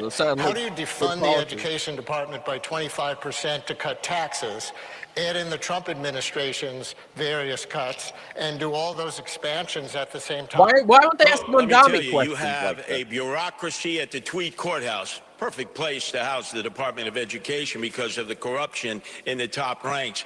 You have 13 deputy chancellors. You have about 50 department heads. Nobody at the school level ever deals with them. $41,000 we pay per student, and teachers still have to reach into their pockets to pay for basic supplies. You cut at the top, contracts that have been negotiated, that have not been overseen. You will save millions and millions of dollars. And yes, you open up the schools as it was when I went to public school. After school center, night center, weekend center, not just sports, but culture, plays, musicals. People used to be able to take instruments home when they were in band and orchestra. That attracted children. 1/3 of our children don't even come to school each day. And we need more vocational training like we had when I was growing up. That's been depleted. He's the only one showing any schools. passion. We need to raise the cap and have more charter schools for the children who have been waiting to get in for years. And Katie has an education question for Mr. Cuomo. Thanks, Brian. Mr. Cuomo, there's currently a state law to reduce class sizes in the city. You recently described the law as, quote, reckless, and proposed that popular schools be exempted from this law. You also want to start closing low-performing schools, one of the most controversial policies of Mayor Bloomberg. Would you defy the class size law? And if you close existing schools rather than work to improve them, what specifically helps the kids learn more and where? Yeah, the common denominator on all these things is, the question is, what is your plan to change things, and what is your ability and experience to do it? These are management challenges. And I have managed large bureaucracies. The Department of Education, we lost 1 million students.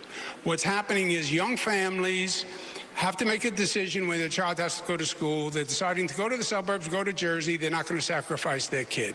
So it is a terrible problem for the entire city, the shrinking public school system.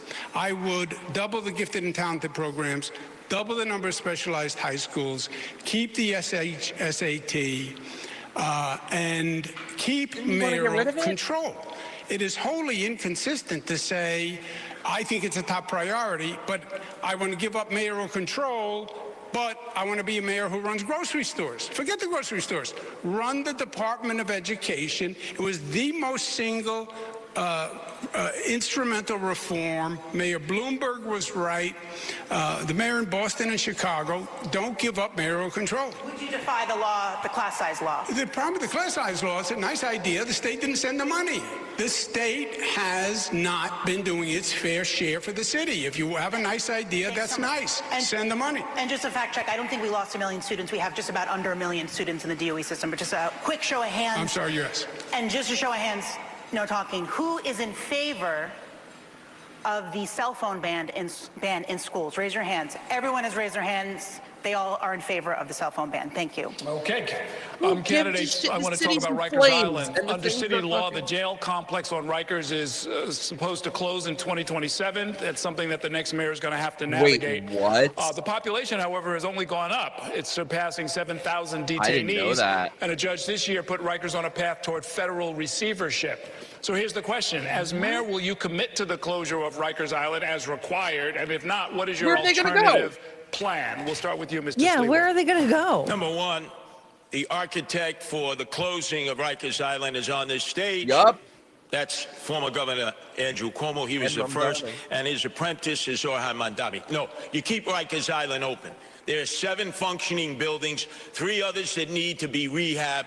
You can move those who have mental health issues and give them the treatment they need as long as they're detained on Rikers Island. Some people do a year of time if they're given that in the courts rather than be shipped upstate. So there are a variety of inmates. We have allocated $8 billion for 4 community jails. The price tag is now up to $16 billion, and will only house 4,000 of the 7,000. Guess what? We keep the inmates on Rikers Island, and we turn those 4 units in the neighborhoods into affordable housing that we've all been clamoring for. What about the law that requires the closing?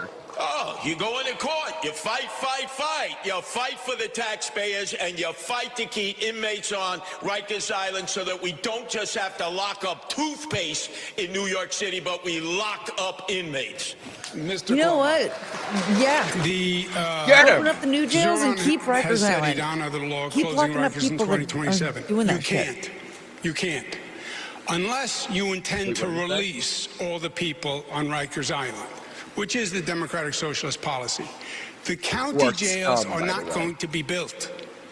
It was a mistake. The whole plan was a mistake. I guarantee you they are years late, billions over budget. I would say scrap the county jails, build new jails on Rikers Island, provide ferry and bus transportation for people from the other boroughs to visit on Rikers Island, and then use the existing 4 sites for commercial residential. But you cannot close Rikers on 2027 because there's no place to put the people unless you're going to release 7,000 people. Well, you're familiar with the don't idea do that. A law is Let me just say, by the way, real quick, I looked it up. Cuomo supported closing Rikers in 2016. In 2017, he endorsed a bill to close Rikers Island. So he is so fucking full of shit. It's supposed to be followed, even if it's difficult, even if the timeline is screwed up, even if the money's not there. Yeah, so then, which is Zoran's position? Then you're saying release the 7,000 people. And I'm saying I'm not going to release 7,000 criminals into New York City. And those criminals are like the worst of the worst. No one on this stage. Yeah, that's. I mean, like that's why it's known for being such a violent jail. Repeat it again and again. What I have said time and again, I'll repeat it again, is that yes, we have to close Rikers Island. Rikers Island is a stain on the history of this city. Why? You know who stayed? Do you know who had to stay in Rikers Island? Typhoid Mary. Has made it nearly impossible to do so by the stipulated her story is actually really So interesting. what I will do is everything in my power to try and meet that deadline, knowing that Eric Adams has made it so difficult because he's had no interest in actually following through on it. And as much as you will hear about experience and running a government, what Andrew Cuomo doesn't seem to understand is the city has already entered into contracts for these borough-based jails, and to end those contracts would be to incur massive fiscal penalties, but that's not something that he seems to care about, even as he speaks about the fiscal stewardship of this city. If I may, you want to talk to me about running government or managing projects? I built the 2nd Avenue subway. I built the Mario Cuomo Bridge, the largest infrastructure project in the United States of America, $5 billion on time, on budget. 2nd Avenue subway, Moynihan train hall. Of course there's costs incurred. The question is going to be, how much more does it cost to finish the jail? And are you better off cutting your losses? That's the question in the discussion. And you sit down with the contractor and you negotiate. But your position of, I'm going to close it on 2027, the question is yes or no? Do you close it in 2027? You still haven't answered. You will hear from Andrew Cuomo about his experience as if the issue is that we don't know about it. The issue is that we have all experienced your experience. The issue is that we experienced you taking a $5 million book deal while you sent seniors to their deaths in nursing homes. The issue is that we experienced you cutting funding for the MTA to send money to upstate ski resorts. The issue is that we saw you does he want to close Rikers Island in 2027? tax breaks to Elon Musk. The issue is your experience. No, the only thing, the issue is... He has all his canned lines. The issue is you have no experience. That's right. You've accomplished nothing.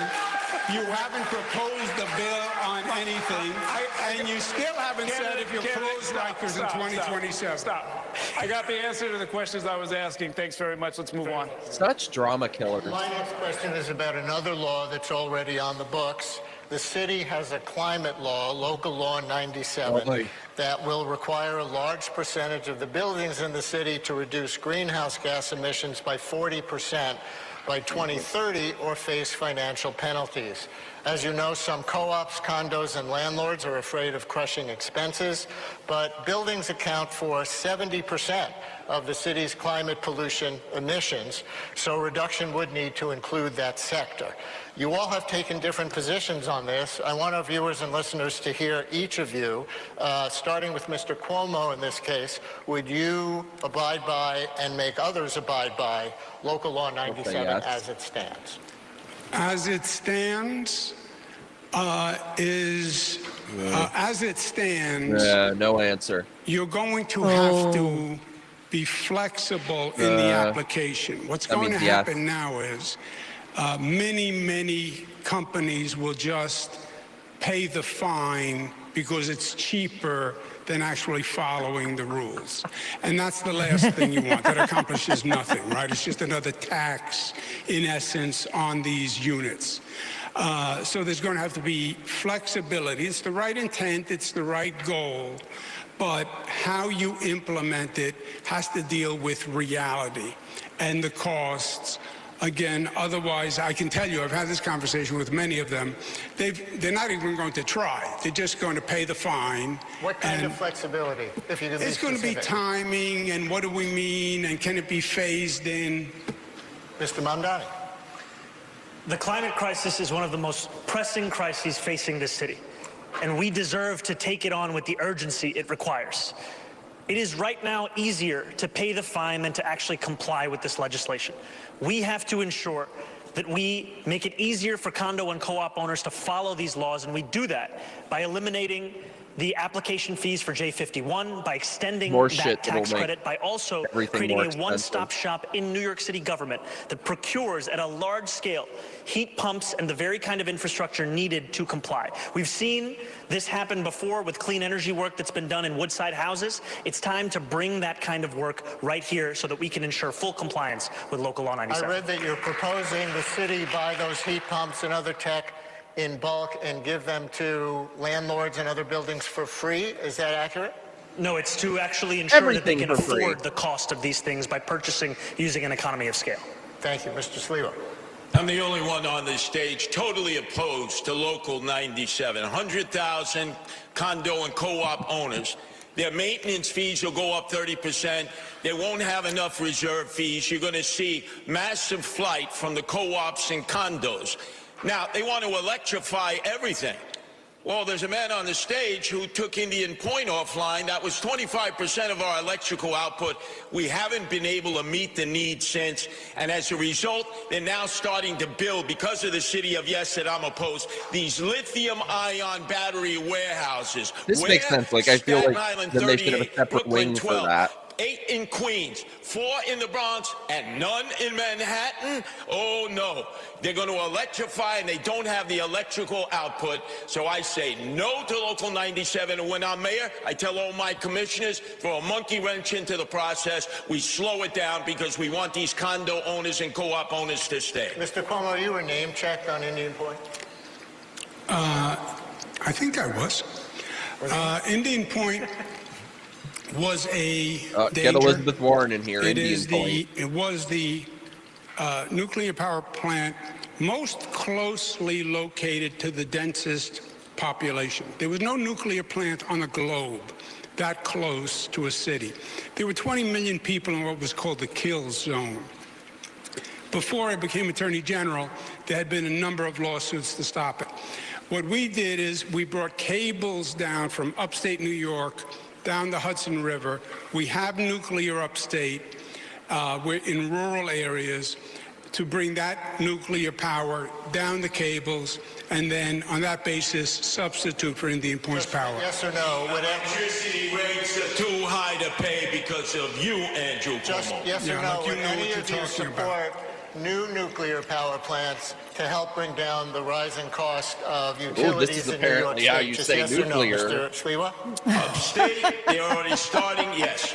Mr. Mondani? I think it's something worth exploring. Mr. Cuomo? Is that a yes? Yeah. Yes. Katie? We're going to move on now to the economy. Donnie, you're proposing to raise the city's minimum wage to $30 an hour by 2030. What? How would you get the state legislature to go along with your plan? And do you think it's realistic to feel that a small business owner would have to pay every employee this amount, especially when the city currently doesn't mandate that figure for its own public employees? And I have separate questions for Mr. Sliwa and Mr. Cuomo. So this would be something where the city would have to start doing so as well, because any law that we want New Yorkers to follow, the city should be following it itself. And the reason that we put forward $30 by 2030 is that that's the minimum that a New Yorker needs to be paid to be able to afford to live in this city. And what we are looking at right now is the possibility of the place that we know and love becoming a museum of where working class people used to be able to live. It is. It's because of policies like yours. Over a longer period of time for small business owners to ensure that they could deal with this. And it's also one that we are confident we would be able to accomplish because of the fact that we are seeing from New Yorkers time and time again, the absence of it is pushing them to live in Jersey City, to live in Pennsylvania, to live in Connecticut, because they can't afford to live in New York City. Thank you. And for Mr. Sliwa and Mr. Cuomo, if you're not in favor of a $30 minimum wage, what are your plans to raise the salaries of workers in New York City? We'll start with you, Mr. Sliwa. First off, Zoran Mandami deals with fantasy, not reality. Look at all the Uber drivers. Look at all the taxi drivers, the Lyft drivers. They will now have driverless cars. That's what they're pushing. AI that's going to be wiping out so many jobs, especially for young men and women who went to school, got their 4 years of college, 2-year degree, and they're making $155,000, and then they get wiped out. You know what the corporate sector is going to do. They're going to bring in robotics. Zoran, stop dealing with fantasy and start dealing with reality. You're pushing businesses out because you want to tax them. I'm the only one here who wants to cut the corporate taxes, the income tax, the property tax we can cut in order to keep business here. But if you raise the minimum wage too high, they're going to end up going in a different direction, and they're not going to hire workers. It's going to be robots and driverless cars and AI, and I'm opposed to that. Thank you, Mr. Cuomo. Yeah, I half agree with Curtis. There is, Zoran does have socialist theory colliding with practical reality. I went through this. We raised the minimum wage to the highest in the United States of America. New York set the bar. We set it at $15. Every other state said, that's crazy when we did it. People in the state said that was crazy when we did it. But it was calibrated, it was doable. We phased it in different parts of the state. We phased it in with small businesses. We gave them assistance. Because if you raise it too high, and I believe 30 is too high, I would raise it to 20. If you raise it to too high, you do two describes him things. perfectly. People lose their jobs. You bankrupt the businesses. You're talking about basically doubling payroll. And you can have a negative effect where literally businesses close and people lose their jobs. And overall, again, it's another tax on corporations, another reason to leave New York, another reason to pack up the family and get on I-95 and go to South Carolina and Florida and Texas. All right. Candidates, we are coming down the home stretch. I want to alert our media partners, especially we're going to go over by 5 minutes, and we're going to have Brian lead a conversation about transit. Right, and we're going to have to do this very briefly to each of you, because you each have transit things to answer to. Mr. Cuomo, you say the city should take partial control of New York City transit away from the MTA, which is mostly controlled by the state. Would the city then have to foot more of the bill? And if this is a good idea, why didn't you propose it as governor? The capital thing is, first of all, New York City owns the New York City Transit Authority, not the MTA. It leases the trains and subways to the MTA. And then the question is the division of responsibility. New York City does the safety along with the MTA. The problem the MTA is having is the capital construction projects. It has been an ongoing problem. I came in, I took over Moynihan and finished it. I came in and took over 2nd Avenue Subway, the L train tunnel. The capital construction projects are way overdue. Would it fall more on the city to pay? I would say no. There is a budget set. My only point is the MTA, which is a labyrinth bureaucracy set up by Rockefeller, which should have never been done in the first place. It's an overwhelming task for the greatest managers, and I hired both of them. But let the city manage the capital construction from the MTA budget. Mr. Mamdani, make your case briefly for your proposal for free buses for everybody, even those who can afford to pay. You know, first I'll just say that one of the most celebrated leaders of the New York City Transit was Andy Byford, who had such a terrible experience working under Andrew Cuomo that he would rather work under Donald Trump right now. The proposal that we have put forward addresses the fact that today, in the wealthiest city, in the wealthiest country in the history of the world, 1 in 5 New Yorkers cannot afford the bus fare. It would cost $700 million a year to make the slowest buses in the country fast and free. And by doing so, we would generate more than double in economic revenue for New Yorkers across the city. It would be something that would reduce assaults on bus drivers, it would increase ridership on those buses, and it would actually have environmental impacts, as fewer New Yorkers would drive their own car or take a taxi and would instead get on the bus. And I know all of this because I delivered it as a state assembly member who won the first free buses in New York City's history. And Mr. Sliwa, your website, according to my reading, has a section on transit safety, but nothing on transit service. Do you have any core proposals for improving it? Oh, sure. First off, Zoran, I get a good belly laugh. Zoran, bro. Oh, all right. I'll keep practicing. I got you. I get a good belly laugh every time I hear you say free fare in the subways. Half the people don't pay anyway. Yup. How about fair enforcement? I'm the only one who says we have all kinds of fare programs for the indigent and the poor. But if you don't pay your fare, there needs to be enforcement. And by the way, I've taken the subway almost every day of my life since I was 5. The worst time was the summer of 2017, the summer of hell, Andrew Cuomo. When you were running the subway system as the head of the MTA, I don't trust you with anything to do with mass transit. How would you make it better? Oh, very simply. Everybody pays their fare, enforcement, more cops in the subway system. And by the way, we can get more people to voluntarily actually sponsor their subway system stations, clean it up, and beautify them, and add some life so the community has input into the subway that they have to go through the sleaze and slime all the time. All right, candidates, we've got just a couple of minutes. Let's have another quick lightning round where each candidate will answer my questions with a quick response, usually yes or no. Name one person you'd like to see run for president in 2028, Mr. Sliwa. Wow, in 2028. Man, I'm dealing right now with 2025. None of them are going to answer this. My only focus is on November. None of them are going to answer. I haven't thought it through. Okay. Yeah. We have a city of hundreds of languages and cultures. Can you greet New Yorkers in a language other than your own, Mr. Cuomo? Ciao. Buenos dias. Ni hao, the pangyo. Okay. Buona fortuna per cendeani. Okay. Have you decided on a school's chancellor? He said it wrong, but I love him. Yes, I would ask Bob Holden, who's taught 40 years. He leads Democrats for Sliwa. Okay. Mr. Mamdani. No, I haven't decided on a chancellor as yet. No. Okay. Should people be arrested for the solicitation of sex, Mr. Sliwa? No, the Johns, yes, the pimps, the madams, and the absentee landlords. Okay. Mr. Mamdani? No. Mr. Cuomo? Zoran's decriminalization for prostitutes, Johns, and pimps would be a disaster on the quality of life in New York City. They should be arrested, you say? Should people be arrested for soliciting sex? It is a criminal offense. I would keep it as it is. Okay. Last question. Can you name one thing that New York got right during the COVID crisis, Mr. Sliwa? New York got right?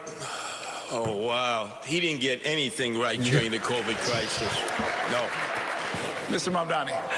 It only took me 15 minutes to get my vaccine shot when I went for that, and that was an efficient experience. Mr. Cuomo. Thank you for the compliment. Oh. That was a city-run vaccine. All right, No, gentlemen. it wasn't. Thanks so much, gentlemen. That is going to do it for this debate. I Oh, would they're like not going to make thank him the answer? candidates and our partners and all of you at home. If you missed any part of this debate, you can watch it in its entirety at ny1.com Oh, and great. the Watch Spectrum it News again. YouTube channel. Early voting is set to begin across the 5 boroughs on Saturday, with several other races on the ballot as well, including city controller, public advocate, the 5 borough presidents, and members Hi, of my the city beautiful council, bee. as well as 6 ballot initiatives. There's some district attorney races as well. Election day is November 4th. Thank you all for watching. Have a great evening. Oh, buddy. Courtney. That was torture. Why is Zohran Mamdani so obsessed with talking about making buses faster? Does he not understand that just because like the cost is covered or whatever, that doesn't make the bus faster? Like, First of all, traffic exists. And like, so if you're trying to make the actual bus go faster, like speeding, that's dangerous. But traffic is in New York is terrible. You can't change that just because people don't pay for the bus.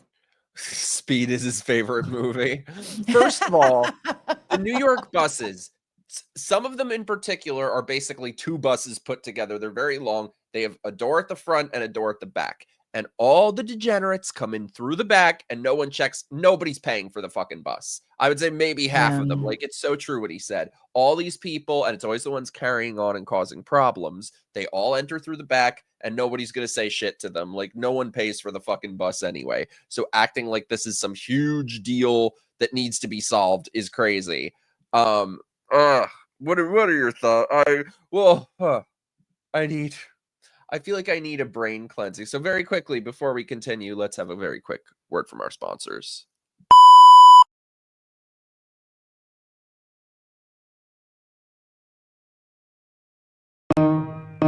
It's time for my grifting. Give me all your money. Don't just be a drifter. Help me be a grifter. Fuck you, pay me.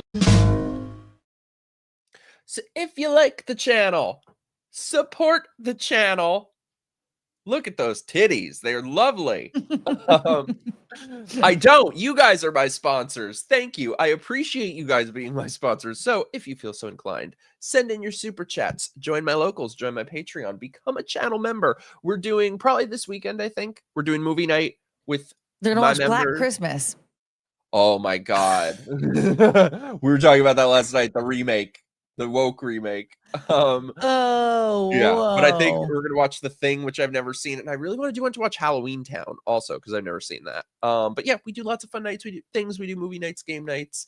Support the channel. Send in your super chats. Become a member, and also obviously subscribe to this lovely lady's channel. The links are below. I added them a little late, so you might need to hit reload, but at some point you will see the links below. Subscribe to her channel because we're working to get her to 1,000. Yeah, come on, people. I'm poor. Mike may want to rethink his degenerates come in the back door statement. I mean, still true. Still true. Oh my God. That was torture, Courtney. That was really bad. That was really bad. I thought Curtis Lee was a lot better. He was a lot better than the last one, and Cuomo was somehow even worse. Wow. Yeah, their opening statements were all terrible. I don't what was this? Sliwa was doing the whole "it's us against them, us against them." You're not supposed to say that out loud. Yeah, like the thing is we actually need unity, and we need somebody to argue in favor of that and saying, like, just because I'm not running for the party that they like, that doesn't mean we can't still get along. Just because my policies might not fully align with their life, that doesn't mean that I can't do something to enrich their life if I'm the mayor, right? Like they can't, hello, well, we've been divided for so long. Somebody has got to actually bring us together. Well, Mamdani is just rehashing all of Obama's old lines about how he'll do that. Oh, I'll be the mayor for the people who didn't vote for me. And we see how that always works out. Yeah. Well, that's the thing is like, hey, man, I'm going to, still be in this position, or if I'm voted, that means I'm going to be in this position, whether you like it or not. And I want to provide for everybody, right? Like it's, I don't know, because the thing is that you can't lean too heavy into it that like Mamdani is doing, because it just is cheesy and is really inauthentic. But we need to actually be united. It's honestly hard for me to even watch this because I don't know. It's one thing when it's, I don't know, when it's like a national debate or something, maybe you don't always, unless it's for president, you don't really feel the effects as much if somebody running for senator or something. Like you're like, well, what difference would that really make? But in New York, like seeing what it's become and what it's about to become, we were saying earlier, I think that like someone in chat said that if real New Yorkers were voting, Sliwa would win, but they've all fucking moved by now. All right, so it's unbelievable. And they all moved because of Cuomo. So yeah, this motherfucker, everything that he's now against, he supported in the past, cutting the NYPD's budget, close it, which by the way, it is insane. And I get that I'm sure there are abuses and changes that can be made, but the idea of closing Rikers Island is fucking insane. Yeah. When I was in, it must have been like second grade or third grade, they took the class on a field trip to Rikers Island, which was insane. And, you would think like, why would they ever subject kids to this? But I feel like it was probably a good thing because I guarantee you nobody in that class ever fucking committed any crimes. But like, they literally brought us into the cell with the murderers, it was the craziest shit. And so we went into the warden's office and he had Polaroid pictures all over the wall of like people all bloody and shit. And he goes, these are all the stabbings that have taken place. So the idea of letting those people out or then building up prisons in people's fucking neighborhoods, it's insane. Yeah. Man, that's crazy. Like, because what are they going to end up doing with Rikers Island? Are they really like gonna shut it down and remodel it and then open it back up? I would just say open up. No, more I don't think so. jails. They're gonna build apartments there? Who the fuck would want to live there?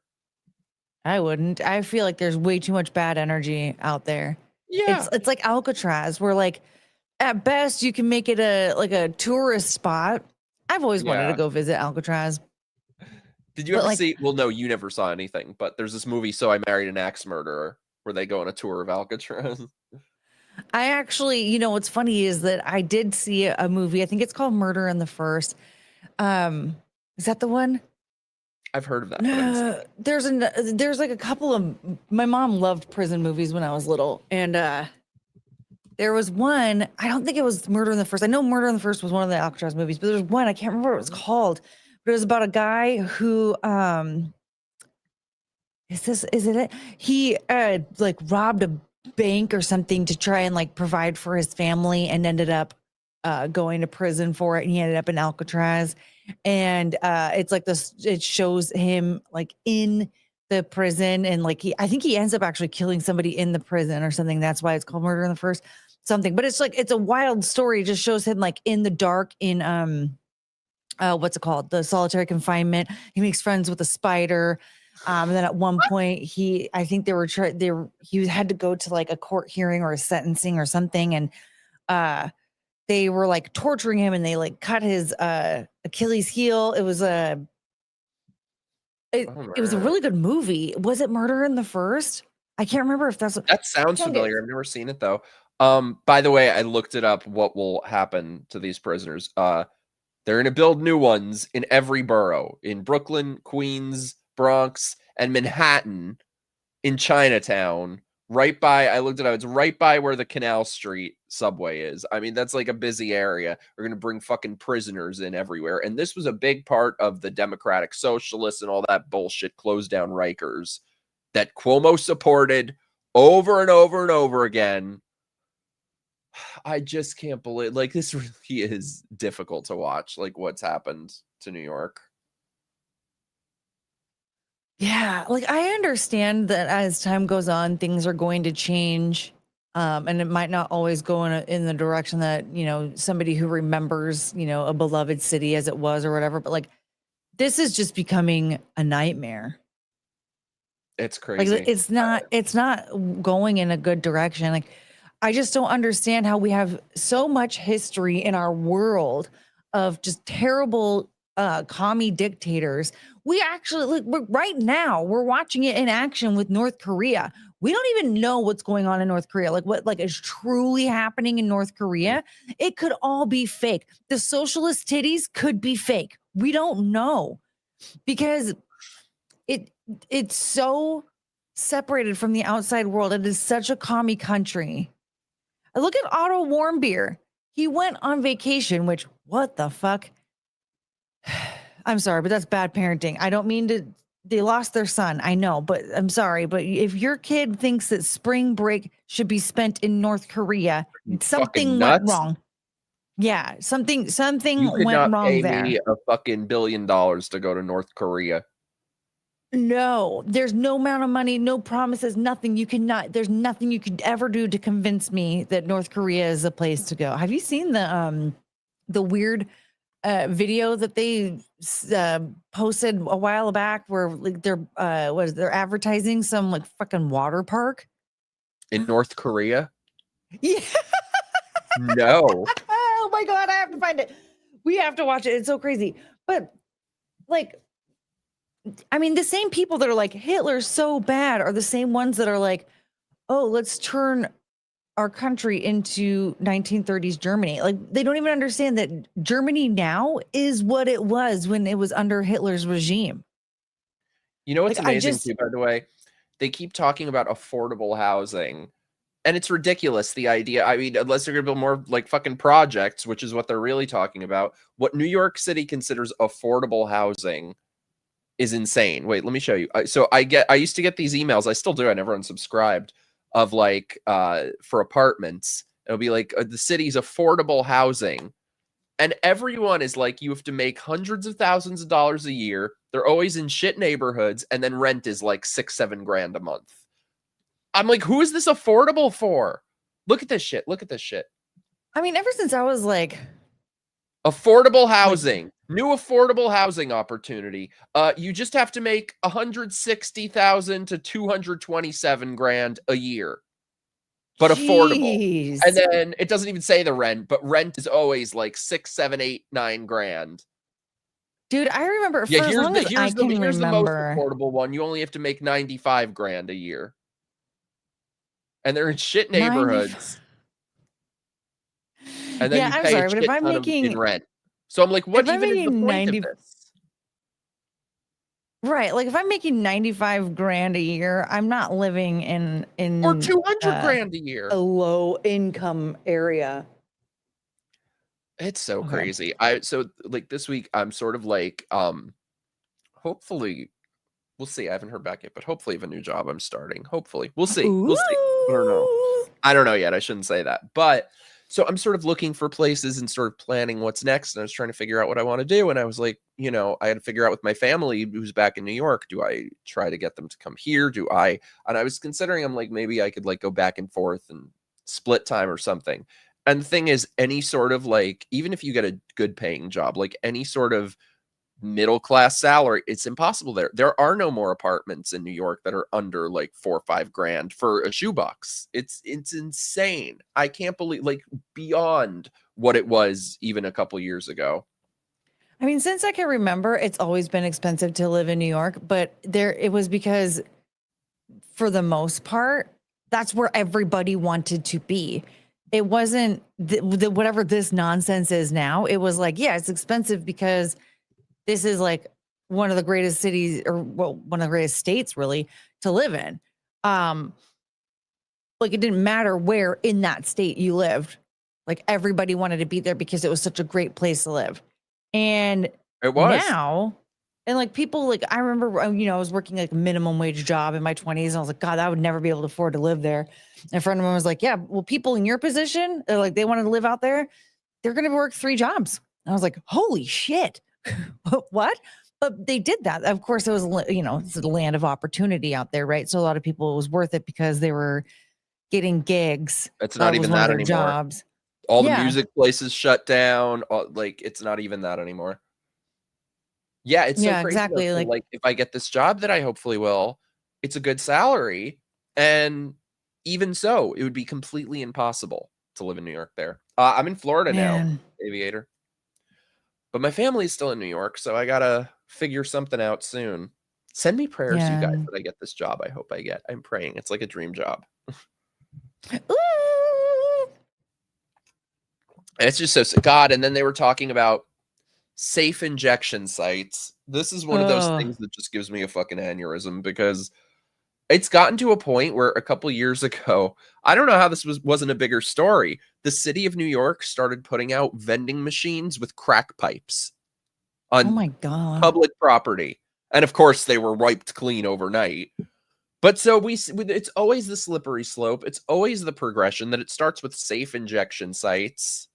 And then next thing you have vending machines with crack pipes. And the thing is, they always have this bullshit to justify it. Like they say, and it's a very low number, by the way. They have something that they'll say, oh, because of the safe injection site, like 15 people didn't overdose who would have. But they don't tell you how many people started using drugs again because of it. How many people went to harder drugs and went to more drugs because of it.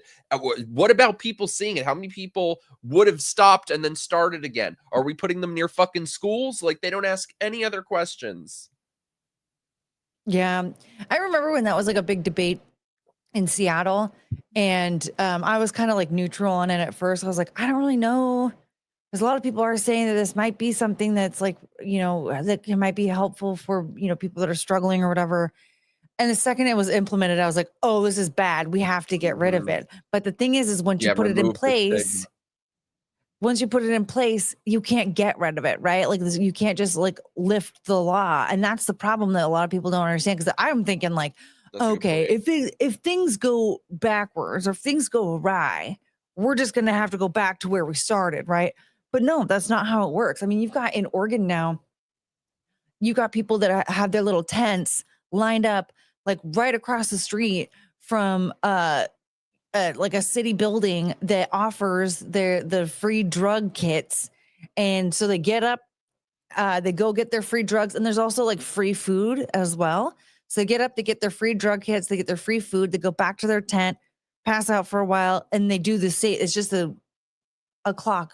Just every time that they have another meal ready, they just get up, go get their free drugs, they get their free. It's terrible. Wow, as a former meth head, it was the stigma that started me down the path of getting off of it. You're amazing, Maddie. Good for you. That's amazing. Well, that's the thing. Like that's why I don't let myself get obese. It's like the stigma around being fat. Like I'm already like, I've been letting myself. We're at a stopping point right now. I'm like, there's no way I cannot gain any more weight. Right. And it's the same thing with like drug usage, alcohol usage, whatever. It's like stigma around any of that stuff, no matter what your addiction is. God, I have like a hair sticking in my eye. No matter what your addiction is, like having a stigma around it is a good thing, because you have to have something around telling you this isn't good for me. Stigmas are really like a form of self-defense or defense of others. Yeah. And they just want to get rid of everything. It's fucking insane. And then I was just reading about someone in New York. There was some fucking murderer who had cash bail and was let out immediately, and then went and stabbed people on the subway. Like, it's fucking insane. And I don't understand how people are voting for this. Like, they enjoy what's happening. I don't understand. Well, dude, the thing is, like, I can understand like the sentiment behind, the whole like, hey man, if in our country, innocent until proven guilty. So if we're keeping these people in jail until their court until their trial or their hearings or whatever. And that goes against that because they're they're still innocent. But like very rarely is it that the actual case, right? Like I understand that for non-violent crimes. Right. Like I know somebody who was actually on a jury in a rape case, and like it was found that like that guy was not guilty, and he was held behind bars for 2 years before the trial. And so like you think about that particular badly. That's like my life goal. Oh man, wouldn't that be A so murderer great? Especially would be ideal. Yeah, I mean, although that would actually be traumatizing. A lot of jurors actually end up having to get therapy after cases like that because it can badly. be I'll really solve bad. I'll crack the case wide open. I'll solve it. But like the thing is like that particular case, like that's not something that happens every single time. You've got people like the dude, who cares about his name, but the guy that stabbed Irina Zarutsky. Oh, I can't remember her name either. Yeah. But like or Daryl Brooks, that guy obviously drove through a freaking Christmas parade and injured or killed 6 people and injured like 70 more. Mm-hmm. Obviously, like we knew it was him. There was no other person who did it. But when it comes to non-violent crimes, okay, yeah, fine, all right, I guess let them go or whatever. Or how about we do better investigating so we can get them, chop. That's not going to happen though with cutting $1 billion of the NYPD budget. Exactly. Or there's even cases where, like there's, you don't know who the murderer is right away or the violent offender is right away. And so you have to investigate, and you think that somebody potentially is, the one who did it, but in that particular case, like we don't know for sure if that was the one. But once we find out that that's the one, I think we need to put them behind bars. Once we're like, okay, we for sure can charge this person. I think it's time to arrest them. And that's usually how the system works. So the sentiment behind the whole like no cash bail and that whole thing, like it doesn't really function because what we already had in place was actually working. It was the bad system behind the situations. Like, for instance, the case that my friend was a juror on, where like every time that he had a hearing to try to get out on bail before the trial, the family would come up and it would come in and like basically lie about the whole thing because it was a racist situation where it was a white girl who had sex with a black guy. Her parents found out, and so she lied to them and said that he raped her.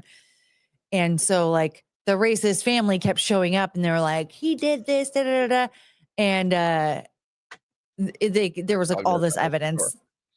Oh, Doogie. There was all this evidence proving like there were text messages where she was like bringing drugs to meet up with him and all this stuff. So it was like very obvious that she had intentions of having sex with this man.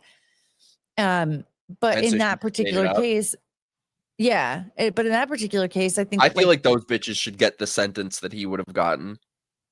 Yeah, well, and like, how does he get those 2 years back? So, like, I think that we do need to have programs in place for people who suffer under those situations, who can be reimbursed for those 2 years and can also have funding to prosecute this person who lied about what happened, and so that would keep people a little bit more honest.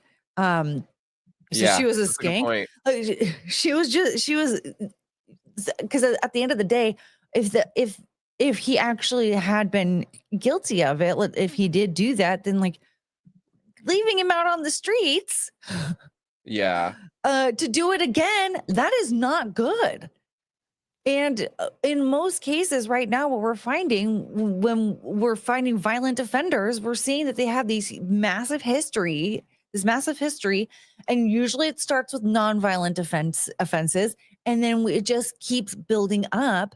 And now we're finding that, like, God, it was not very long ago. It was like, what, a year or two ago? Some dude was running around punching elderly people in the middle of the street. And I think it was in New York. Like, oh my God. It's really hard to watch. It's hard to watch what's happened to it.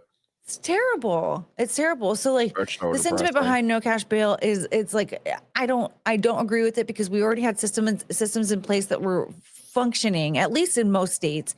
And it really is just implementing programs to accommodate or reimburse people that were wrongfully locked up for certain cases, and to be able to actually prosecute the person who lied. Because the thing is, like, those people that are lying to try and put somebody behind bars just because they don't want their family to know they had sex with a black man or whatever, they need to pay restitution. They need to pay for all the money that was sunk into the court hearings and the trial, and the person being held behind bars. They need, first of all, they need to pay for that, and they need to be put on trial for perjury. Are you lied under true oath, crime girl? I don't think you are, but I feel like you would be. I am. I can tell you some fun stories. Did you know that Charles Manson was friends with Dennis Wilson from the Beach Boys? See, I knew all those fucking Beach Boys and Mamas and Papas and all them. I knew they were fucking culty. They look culty. They've resting cult face. Back in the 60s, Dennis Wilson had to pay $1,000 in medical bills to treat everyone's chlamydia that was being spread amongst. Well, by the way, that's another thing. He was the reason why Charles was trying to get into the music industry. That's another thing they're getting rid of. This was years ago. It's done already. But in New York, this was another fucking DSA thing that got implemented that this motherfucker probably supports, is they got rid of HIV disclosure laws. So it was always fucked up. I went to, this was years ago in New York. I went to a fucking pride parade and they were handing out flyers about that, supporting that. It's insane. So it was the law that it always had been the law that if you got the AIDS and you sleep with people, you legally need to tell them, as it fucking should be. No law. And it's like it's attempted murder. I know. Well, and the thing is too, there are a lot of sick fucking people out there. There are a lot of sexual predators out there. So this is literally putting people, women, gay men, putting everyone at risk to predators, because there have been multiple cases where there'll be like some guy who had HIV and was just intentionally trying to give it to people, and he would target these like young guys who were like 18, 19, and then he'd text them and like, you know, convince them, oh, he's in love with them and all this shit, and then he texts them, haha, you got AIDS. And he was put on trial for that. He no longer would be now. It's so fucking sick. And like with everything else, they have all their slogans, all their bullshit to justify it. Decriminalize HIV. It's not a crime to have HIV. It's like, that's not what the issue is about. That's not the issue. No one's saying it is.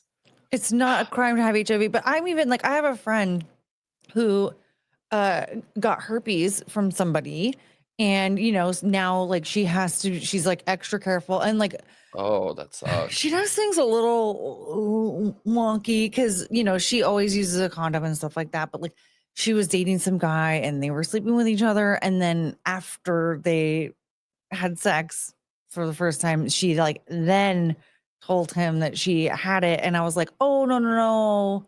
And I even asked a few guys about this. I was like, what is your take on this? Because my thought is, even if you are being careful and using a condom and stuff like that, like you should still be telling them beforehand, not after. And most guys were like, it's not something that like actually really bothers me, because like herpes is at the end of the day, like a lot of people have it, and like it's a skin condition. It's not a skin condition I want on my genitals, but like it's just a skin condition that you like is really like much easier to navigate nowadays than it was back in the day. Like as much as I don't want it. They say the same thing with HIV. They're like, oh, it was so disgusting back then, because it was like, this was one of the big things that like when my views started changing. Is way scarier though, because like you can get an illness that can kill you because it's your immune system. Like I still am like, no, I would be very hesitant to sleep with somebody if they had it, because like even if we're using a condom and all that stuff, because like, I don't want that. I don't want it on my. I was called some kind of bigot or something back in the day by the liberals I knew, because I said I wouldn't sleep with someone with HIV. They're like, you're a bigot. I'm like, then I'll be a bigot. That's okay. That's okay. That's not bigoted at all. That's a very scary thing to try and navigate. But like a lot of the guys that I talked to about it were like, it's really not something that I really want, but at the same time, like I would be a lot more understanding. But yeah, if she waited until after we slept with each other, I would break up with her. Yeah. Like Well, the I funniest thing would. though is that the same people who support this shit, these feminists, are the same people who say that if a man lies to a woman about like innocuous details, like his height or how much money he makes, that it's rape. I remember when they were saying all that shit, but they think that, you know, that's for them. But for gay people, oh, if someone lies about having AIDS, that's fine. Decriminalize. That's the weirdest thing I've ever heard. Having a sexually transmittable infection or disease or whatever you want to call it is a big deal. Whether it's treatable or not, that's still something that like, and also if you have one of those that's treatable, why are you spreading it around? Yeah. What? Like I remember there was a girl I was working with, this was a long time ago, and she was like having these guy problems, and then at one point she was like, he gave me chlamydia, and I was like, that still exists? I was like, Is that and which also one is chlamydia? I don't even know.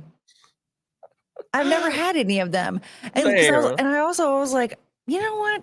This is kind of weird. Like what dirty dick are you bouncing on, girl? Because like I was at least like somewhat of a, you know, risk taker at the time, if you will.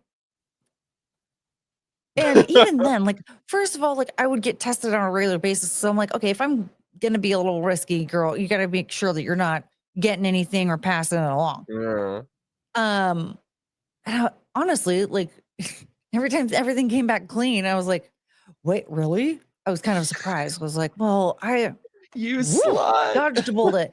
Well, it was for a brief time in my life. No, we've all been there. It, I wish it I wasn't was like there. it wasn't like bad. It was just like there were like 2 to 3 guys that I was like, that was probably not the greatest choice that I made. Oh, girl. With them. They're all their names were Matt. But still, it was just like again, like I was at least still trying to navigate things properly, right? Like I wasn't just like, woo, free for all. Like they were still like there were guys that I knew. I just also knew what they were about, and so that was the problem. I wish I could relate, Courtney. I have not gotten any in so long. Like, oh, this was 10 years ago. This wasn't. That feels like the last time I got it. Yeah, I haven't had any fun times for like about 5 years now. But oh my god, you're worse than me. Yeah, well, I mean, I got to a point where I was like, oh, none of this is I'm doing all of this wrong. Yeah, because I don't want any of this. So I was like, oh, I'm just gonna take myself off the market for a while. And then I wish I felt that way. I'm like begrudgingly off the market. There's just no one. Well, I mean, I don't know. I'm just sort of like, I don't know. I don't really know if you're somebody. I don't know Yeah. Because I mean, at the end of the day, I really don't want to be like. Are you going to be one of those guys where I'm like, oh, it came back clean? Really? Like, I just feel like that's how they all are too. So I'm just like, well, go have your fun or whatever. I don't know, but I just want to be a part of it. I want to be happy, and I'm happy doing what I'm doing right now. Yeah. For me, there's nothing that turns me off to a guy faster than when he lets it slip in conversation what a whore he is, or just starts acting super hoary right away. I fucking hate that. Like, I've had that happen to you. I'll be like having a conversation with a guy, either we're texting or something, and then he's just like, let's fuck, or this, and I'm like, ugh. I was down until you said that. Like, yeah, like it's that's the thing, is like that's the way a lot of guys out here are like anyway, where you're like, oh, if I show a smidge of interest at all, they're immediately like a massive horn dog. And I'm like, I'm old, okay? Same. I'm not a sorority girl in college, okay? Yeah. Look, if you can't control yourself still, you're too young. All right. I like the pretense of not knowing where it's gonna go. Like, I want to be like, let's grab drinks, and like, there's nothing better than when you like grab drinks with somebody and you're into them and they're into you, and you're like, ooh, where's this gonna go? Where's this lead? I like that. I don't like this Yeah. scheduled bullshit. You come over and we will do this, and I'm not about that. Yeah, it's like it's planned out. Like, look, you know Yeah. what? First of all, let's have a few dates before we get too close, too cozy. Okay, let's go out somewhere. We can even just swing on the swings at the park. It doesn't have you don't have to. No one has to pay for anything. Although if you're like that hung up on I don't want to pay for anything, I don't think you're mature enough to handle like dating in general. Like I'm willing to at least like pay for myself if we're just meeting for the first time, right? Like when it comes to app dating and stuff, I don't understand why people are expecting anybody to pay for the whole tab. Like I used to do that. each other. I used to always pay on dates, but then I'd regret it because they were horrible. So I'm like, let's just split on a first date at least. Unless it's like someone who you have expectation that you think like it could be something, then I'd pay. But yeah, like if it's somebody that you've known for a little while, like, you know, if you met them at church or at work or some type of social setting, they're a friend of, you know, in your social circle or whatever, and you've known each other for a little bit and you're kind of like, okay, I think I really like this person. I want to ask them out on a date. And then you ask them out on a date, like, okay, I think that in that case, like it does make sense that whoever asked the other person out, like, that they would pay for the dinner because they've known this person for a while. They know that they like them. They know that they want to meet them or hang out with them in a romantic setting. But if it's like an app dating thing, a blind date type thing, it's bizarre to me that one person would pay and the other person wouldn't. Like you don't know if you like each other that much. So like, who picks up the phone? it's two gay guys. I mean, my expectations are so low at this point that like I don't know. I used, like I said, I used to pay for them, but like I would think in theory the nice thing would be when it's two guys is that like, you know, I pay this time, you pay next time, or like I open the door for you, you open the door for me, shit like that. But a lot of them are like that are just so like fixed in their bullshit roles that like I don't know. I'm not about that. I realized, oh my God, I forgot to tell you. So I meant to tell you this last night. I forgot to tell you. Sorry for anyone who was watching a couple episodes ago that you're going to have to hear this story twice. I almost accidentally went on a date with an actual Nazi again. Again. He said because I accidentally dated a Nazi once. No. And it almost happened again. How do you do that more than once? I don't know. The first time I didn't know. And then his shirt came off and I saw the tattoos on his back. Like he had said some questionable things for sure, but I was sort of like, oh, I can fix him. You know what's crazy? I look like Hitler's wet dream and I've never been on a date with a Nazi. And now I'm kind of mad. Like, oh, okay, what did I do wrong? That all the Nazis are like, nope, not her. There apparently are a lot of gay Nazis out there. I mean, they're delusional. Like, what do they think? Like, oh, I would have been at least two. Like, yeah, why aren't they going after? No, I did. That's why I didn't. So get this though. So I matched with this guy on Hinge, and he looked like it said he was because on Hinge you could put your political view. So it said he was conservative. He didn't say what brand of conservative. I was kind of thinking it was a different one. But he was like all hot topic-y. He looked like so I was like, oh my God, let's get married.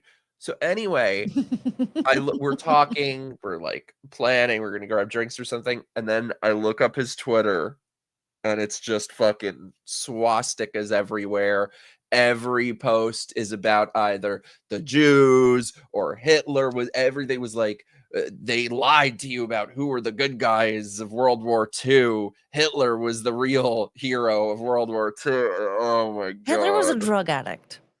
I like to joke about him being my great grandpa and how, you know, maybe he had a point or whatever. But like at the end of the day, he was a meth head who like was so in love with his country that he like basically wanted to fuck Deutschland. Okay. Like he was very weird about it. I think he genuinely loved his country and really wanted to save his country.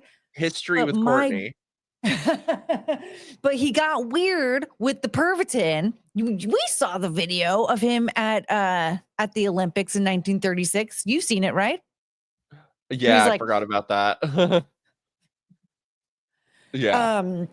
It looks like it's sped up until you look in the background. Like, it's fucking wild. And that was in 1936. That was a few years before shit really got crazy. So imagine how melted his brain was. He was so insane that Mussolini, okay, did you hear about this? Mussolini came to have a meeting with him to discuss like bowing out of the war because he was getting his ass kicked.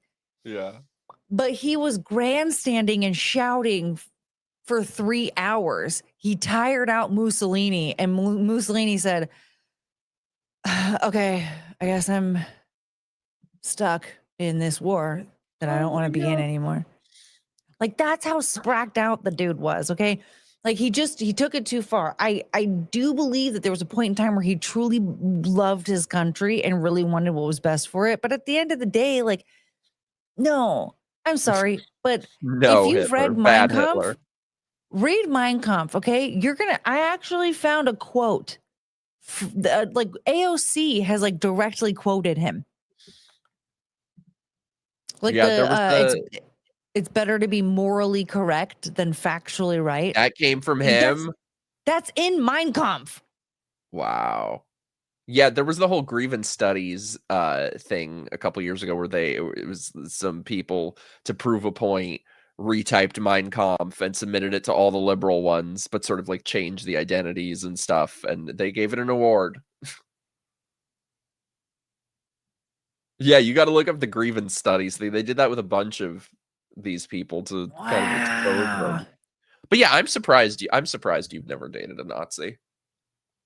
Yeah, I mean, I don't know. I mean, maybe like in my more liberal days, like the Nazi types were probably not like a big fan of mine or something. I don't really know. Like when I was I didn't even think there were like that many around, which I mean, I still don't think there are, but apparently one found me twice. Wow. That's incredible. You know what's funny too? He knew who I was when we met on Hinge. He knew who I was, and he was like, "Oh, I love your tweets, blah blah blah." But then I noticed he started following me after that. I'm like, "Oh, so he must have unfollowed me at some point when he noticed I'm not a Nazi."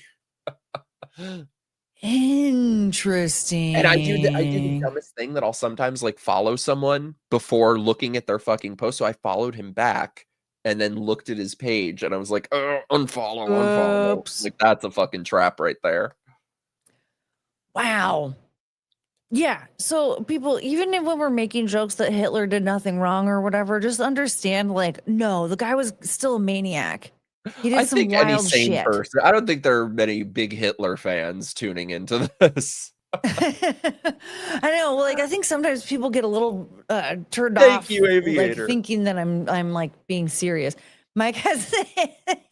No, I'm all about offensive jokes. Like, I grew up watching The Producers with my Jewish dad, you know, like, but no, these weren't jokes. This was like serious shit. Yikes. Oh no. This is what I'm a little jealous, but I'm also, yeah, dating apps are like, it's just for bottom feeders now. It's where like, literally, it's where the worst of the worst go because they can't meet anybody in person anymore. You know what sucks though about meeting people in person is like, I don't know if this is specific to Florida or if this is just how guys are. Like, this keeps happening to me that like, I think this is like how guys in their 20s are now. So like, this keeps happening that I'll meet some guy in his 20s, like at a bar or at a thing I'm at or something. And you're like, okay, that is the most clearly gay guy in the world. And then they're straight. Why do straight guys in their 20s now seem so fucking gay? I think everyone's just been feminized. Microplastics in the balls. Yeah. Turning the friggin' frogs gay. Turning the friggin' frogs gay.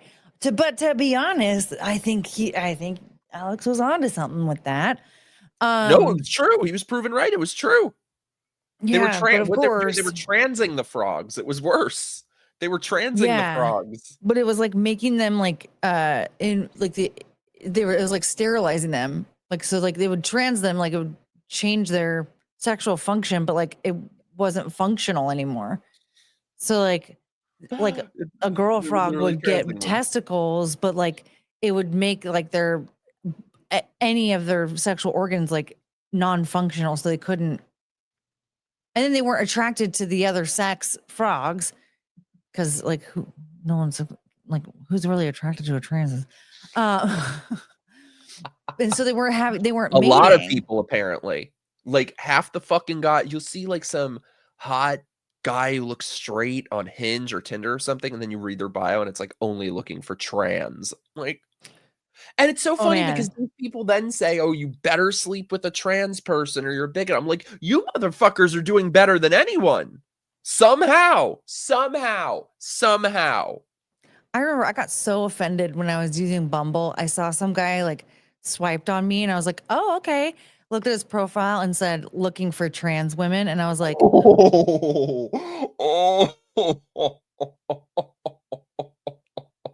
excuse you. That's amazing. You can't buy this those pussy titties. Is homegrown. Yeah. I'm sorry, but these titties, once the bra comes off, you can see they're not fake. Okay. They're swinging low for a reason. You can't buy titties like that. These things have been growing since 1998. You can get the fuck out of my face with your bullshit. No, I'm looking for a translator. Look at the size of my head. 1998. I'm older than you. Or alleged. I didn't mean. I'm younger than you is what I meant. Well, they've been growing since then. That's when I hit puberty. Or 96. Something like that. Yeah, I turned 40. What's that? I just turned 40. You're 40? Yeah, can you believe it? I have a hard time believing it myself. You look amazing. Thank you. I moisturize. Me too. You know what I started doing? I learned this from Joan Crawford. You have to moisturize your elbows because that'll give you away that you're old. Oh, yeah. Hands. I actually found this really awesome body butter that has like this like smoothing, like blurring almost like type. And so, yeah, I'll use it on my hands. I need to use it more on my booba too. But yeah, you gotta do the whole décolleté. You gotta, because like these lines on my throat, I've had these since I was a little kid because I would read too much, and then I have my surprise lines like, and I tried to be the Rock a lot. Oh no, my mom used to have this thing like to work out so you don't get jowls. It was like a workout thing for that. It would be like something that goes up and down and you open and close your mouth on it. And I need to get that though.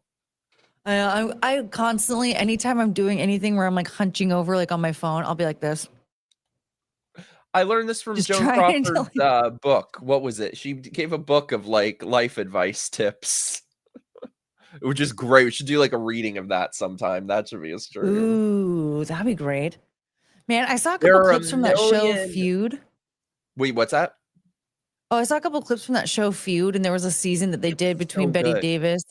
It was so heard good. It was like fabricated, and I'm like, I'm nervous to support Ryan Murphy, so I'm kind of like, but that guy sucks. Yeah, so like I want to watch this, but at the same time I don't. But like, I was fascinated with the stuff that I saw because it was really good. Like I thought I was actually watching Betty Davis and Joan Crawford. I think if I get this job that I hope I'm getting, I think the time has come that I'm ready to get some work done. I know. I think I've been thinking about maybe a little bit of Botox in the forehead. You don't need it though. I had no idea you're 40. You look amazing. Holy shit. I was thinking a little. I need to do something with my under eyes because it's really hard to like keep them looking smooth all day. Just a little, I don't know, something. I would never. Here's the thing. A lot of times what happens with women is that they want to like do filler in their under eye because it starts to get hollow. But then what happens is that it's basically like, and then they always want to do cheek filler to distract from the under eye. No, thank you. My cheekbones are fine. I just want a little bit of smoothing. So I don't know if maybe like a laser treatment or a Botox or something, but I just need a little firmage just under the eye, a little bit. I've always wanted to get my nose done, but only a little bit. Like I'd be afraid of those people who come out with like a little carrot. Like I once knew this guy years ago who was so good looking, and he got his nose done, and he looked like fucking Michael Jackson. But yeah, I would have like some bow tie. I have a bunch of shit. Nose. I'd get the whole fucking thing. Yeah, I just need to get septoplasty because my nose is too crooked and I can't breathe out of one of my nostrils. This is beautiful. It's like in the shape of a J. It's very, very subtle, but like I can't breathe out of my nostril, and so I just. How much breathing do you need? Well, my brain doesn't always function properly because I'm not getting enough oxygen. Maybe that's why mine doesn't function either. How many fake transes have you run into? It is all fucking transes. I would say like at least a third of them, if not more. Maybe 40%, I would estimate. It's all fucking chicks with dicks or chicks with, I don't know, cut their titties off. I don't know. It's like all of them.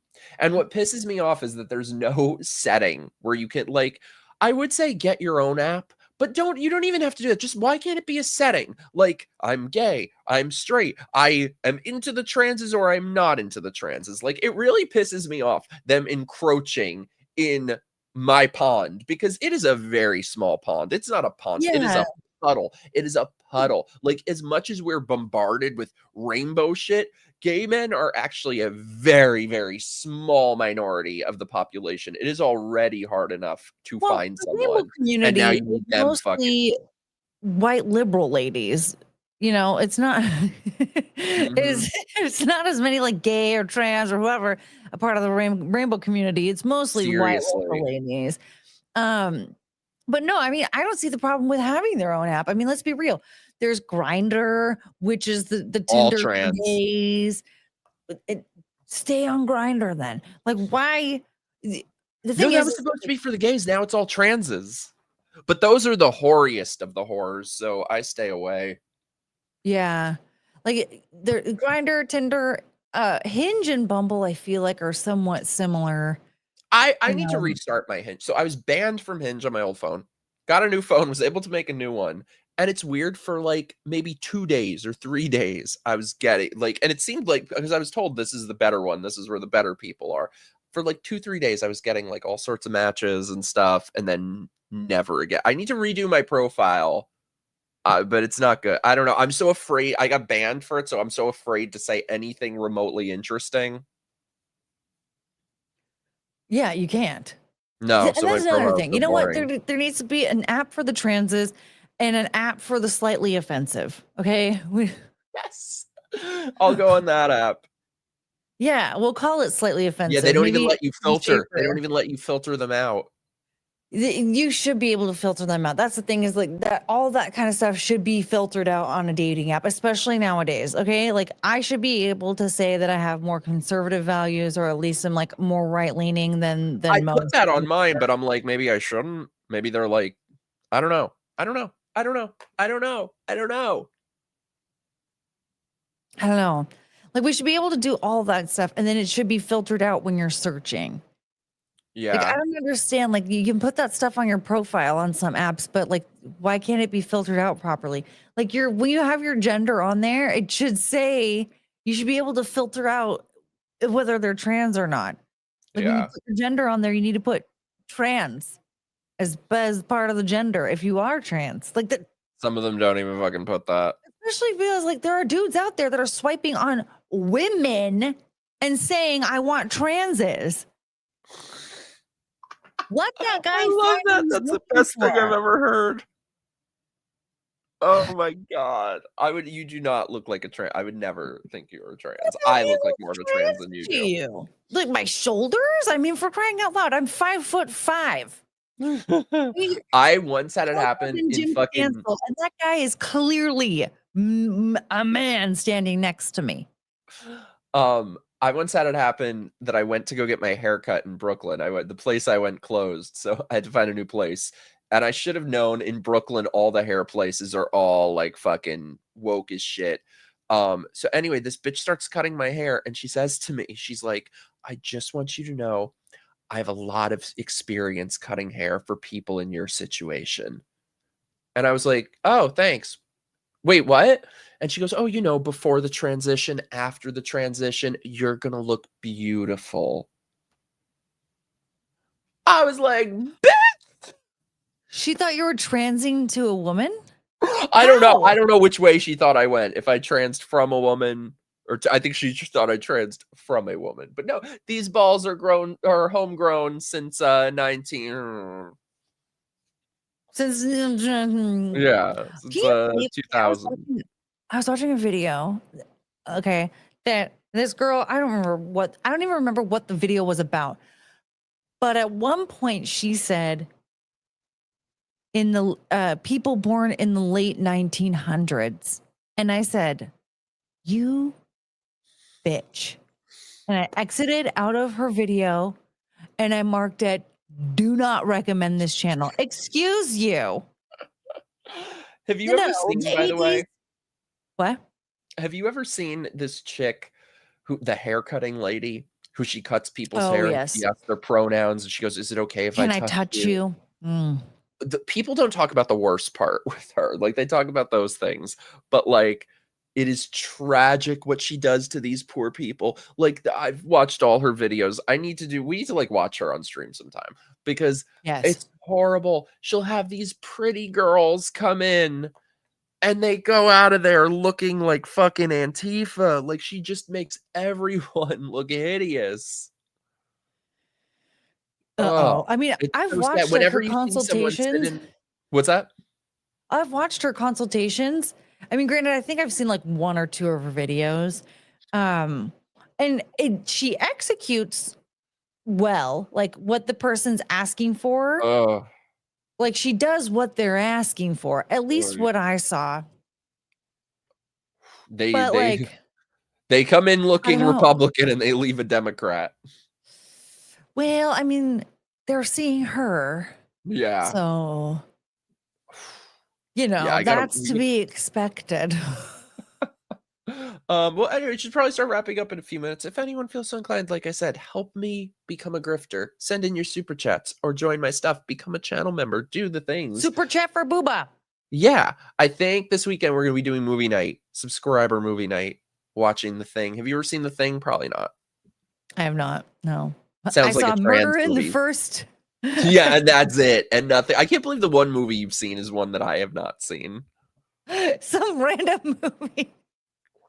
And I saw all 6 of the only Star Wars movies that exist. Yes. The sequel trilogy does not exist. I'll accept Rogue One. I have seen that movie, actually. You've never seen accept Rogue One? I never saw that one, actually. Oh, it's weird because it like starts off like it's a Star Wars knockoff. Like, there's no scroll. There's like fake music that sounds like it's trying to be Star Wars music, and then it does like, and it just says Rogue One. It doesn't say Star Wars Rogue One. Nothing. It's very bizarre, and it looks. I've heard like it's not bad. just some Irish movie at first. It's very, you're like, who are these characters? What's going on? And they're just like in some grass meadow.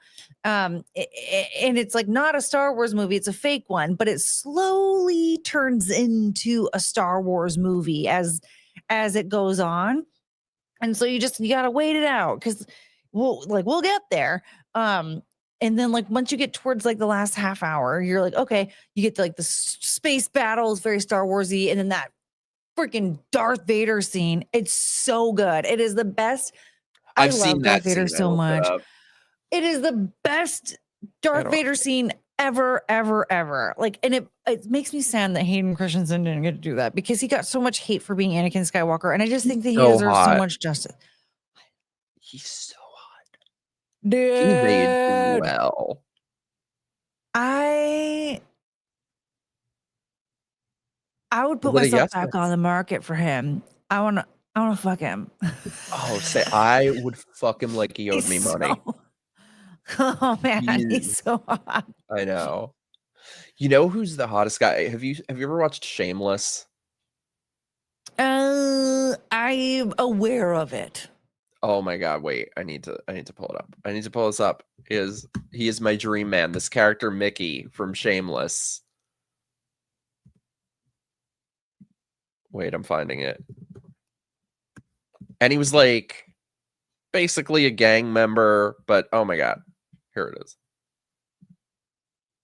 Wait, sorry, I'm very slow with pulling things up. Oh my god. How hot is he? Right? That is my dream man. Oh my god. Look at his 5 head. I don't care. What, you know, this is more to love. More to love. I'm getting a bit of a 5 head myself, so we can match. I love that. I love that. You know what? Here's the thing. You can have him because he looks like a messed out baby. Oh my god, thank you. Aw, thanks. I wish. Oh. Mickey in Scream 2 was hot. You gotta watch the Scream movies. We should do streams where I like show you movies you've never seen. Oh my God, Is he a so Nazi? fun. Fuck you. At least I learned to not go out with this one. I found out at a good time. I found out early. You figured it out before. Mm-hmm. That's Just crazy. like, what the fuck? All right, well, guys. Courtney, thank you so much for being here for this torture. I appreciate it. That was crazy. That's Yikes. a friend. Thank you, chat, for being here. Thanks for having me. Yeah, always. We got to do more. We can't let so much time go by again. I know. Yeah, let's do it. I need to start using my Discord again. But yes, I will have probably this weekend. I'm gonna pick a night for movie night, and then I will be back with another stream. And tomorrow I'm working on finishing my Halloween video, so I will have it out next week. Long delayed. Courtney, where can people find you?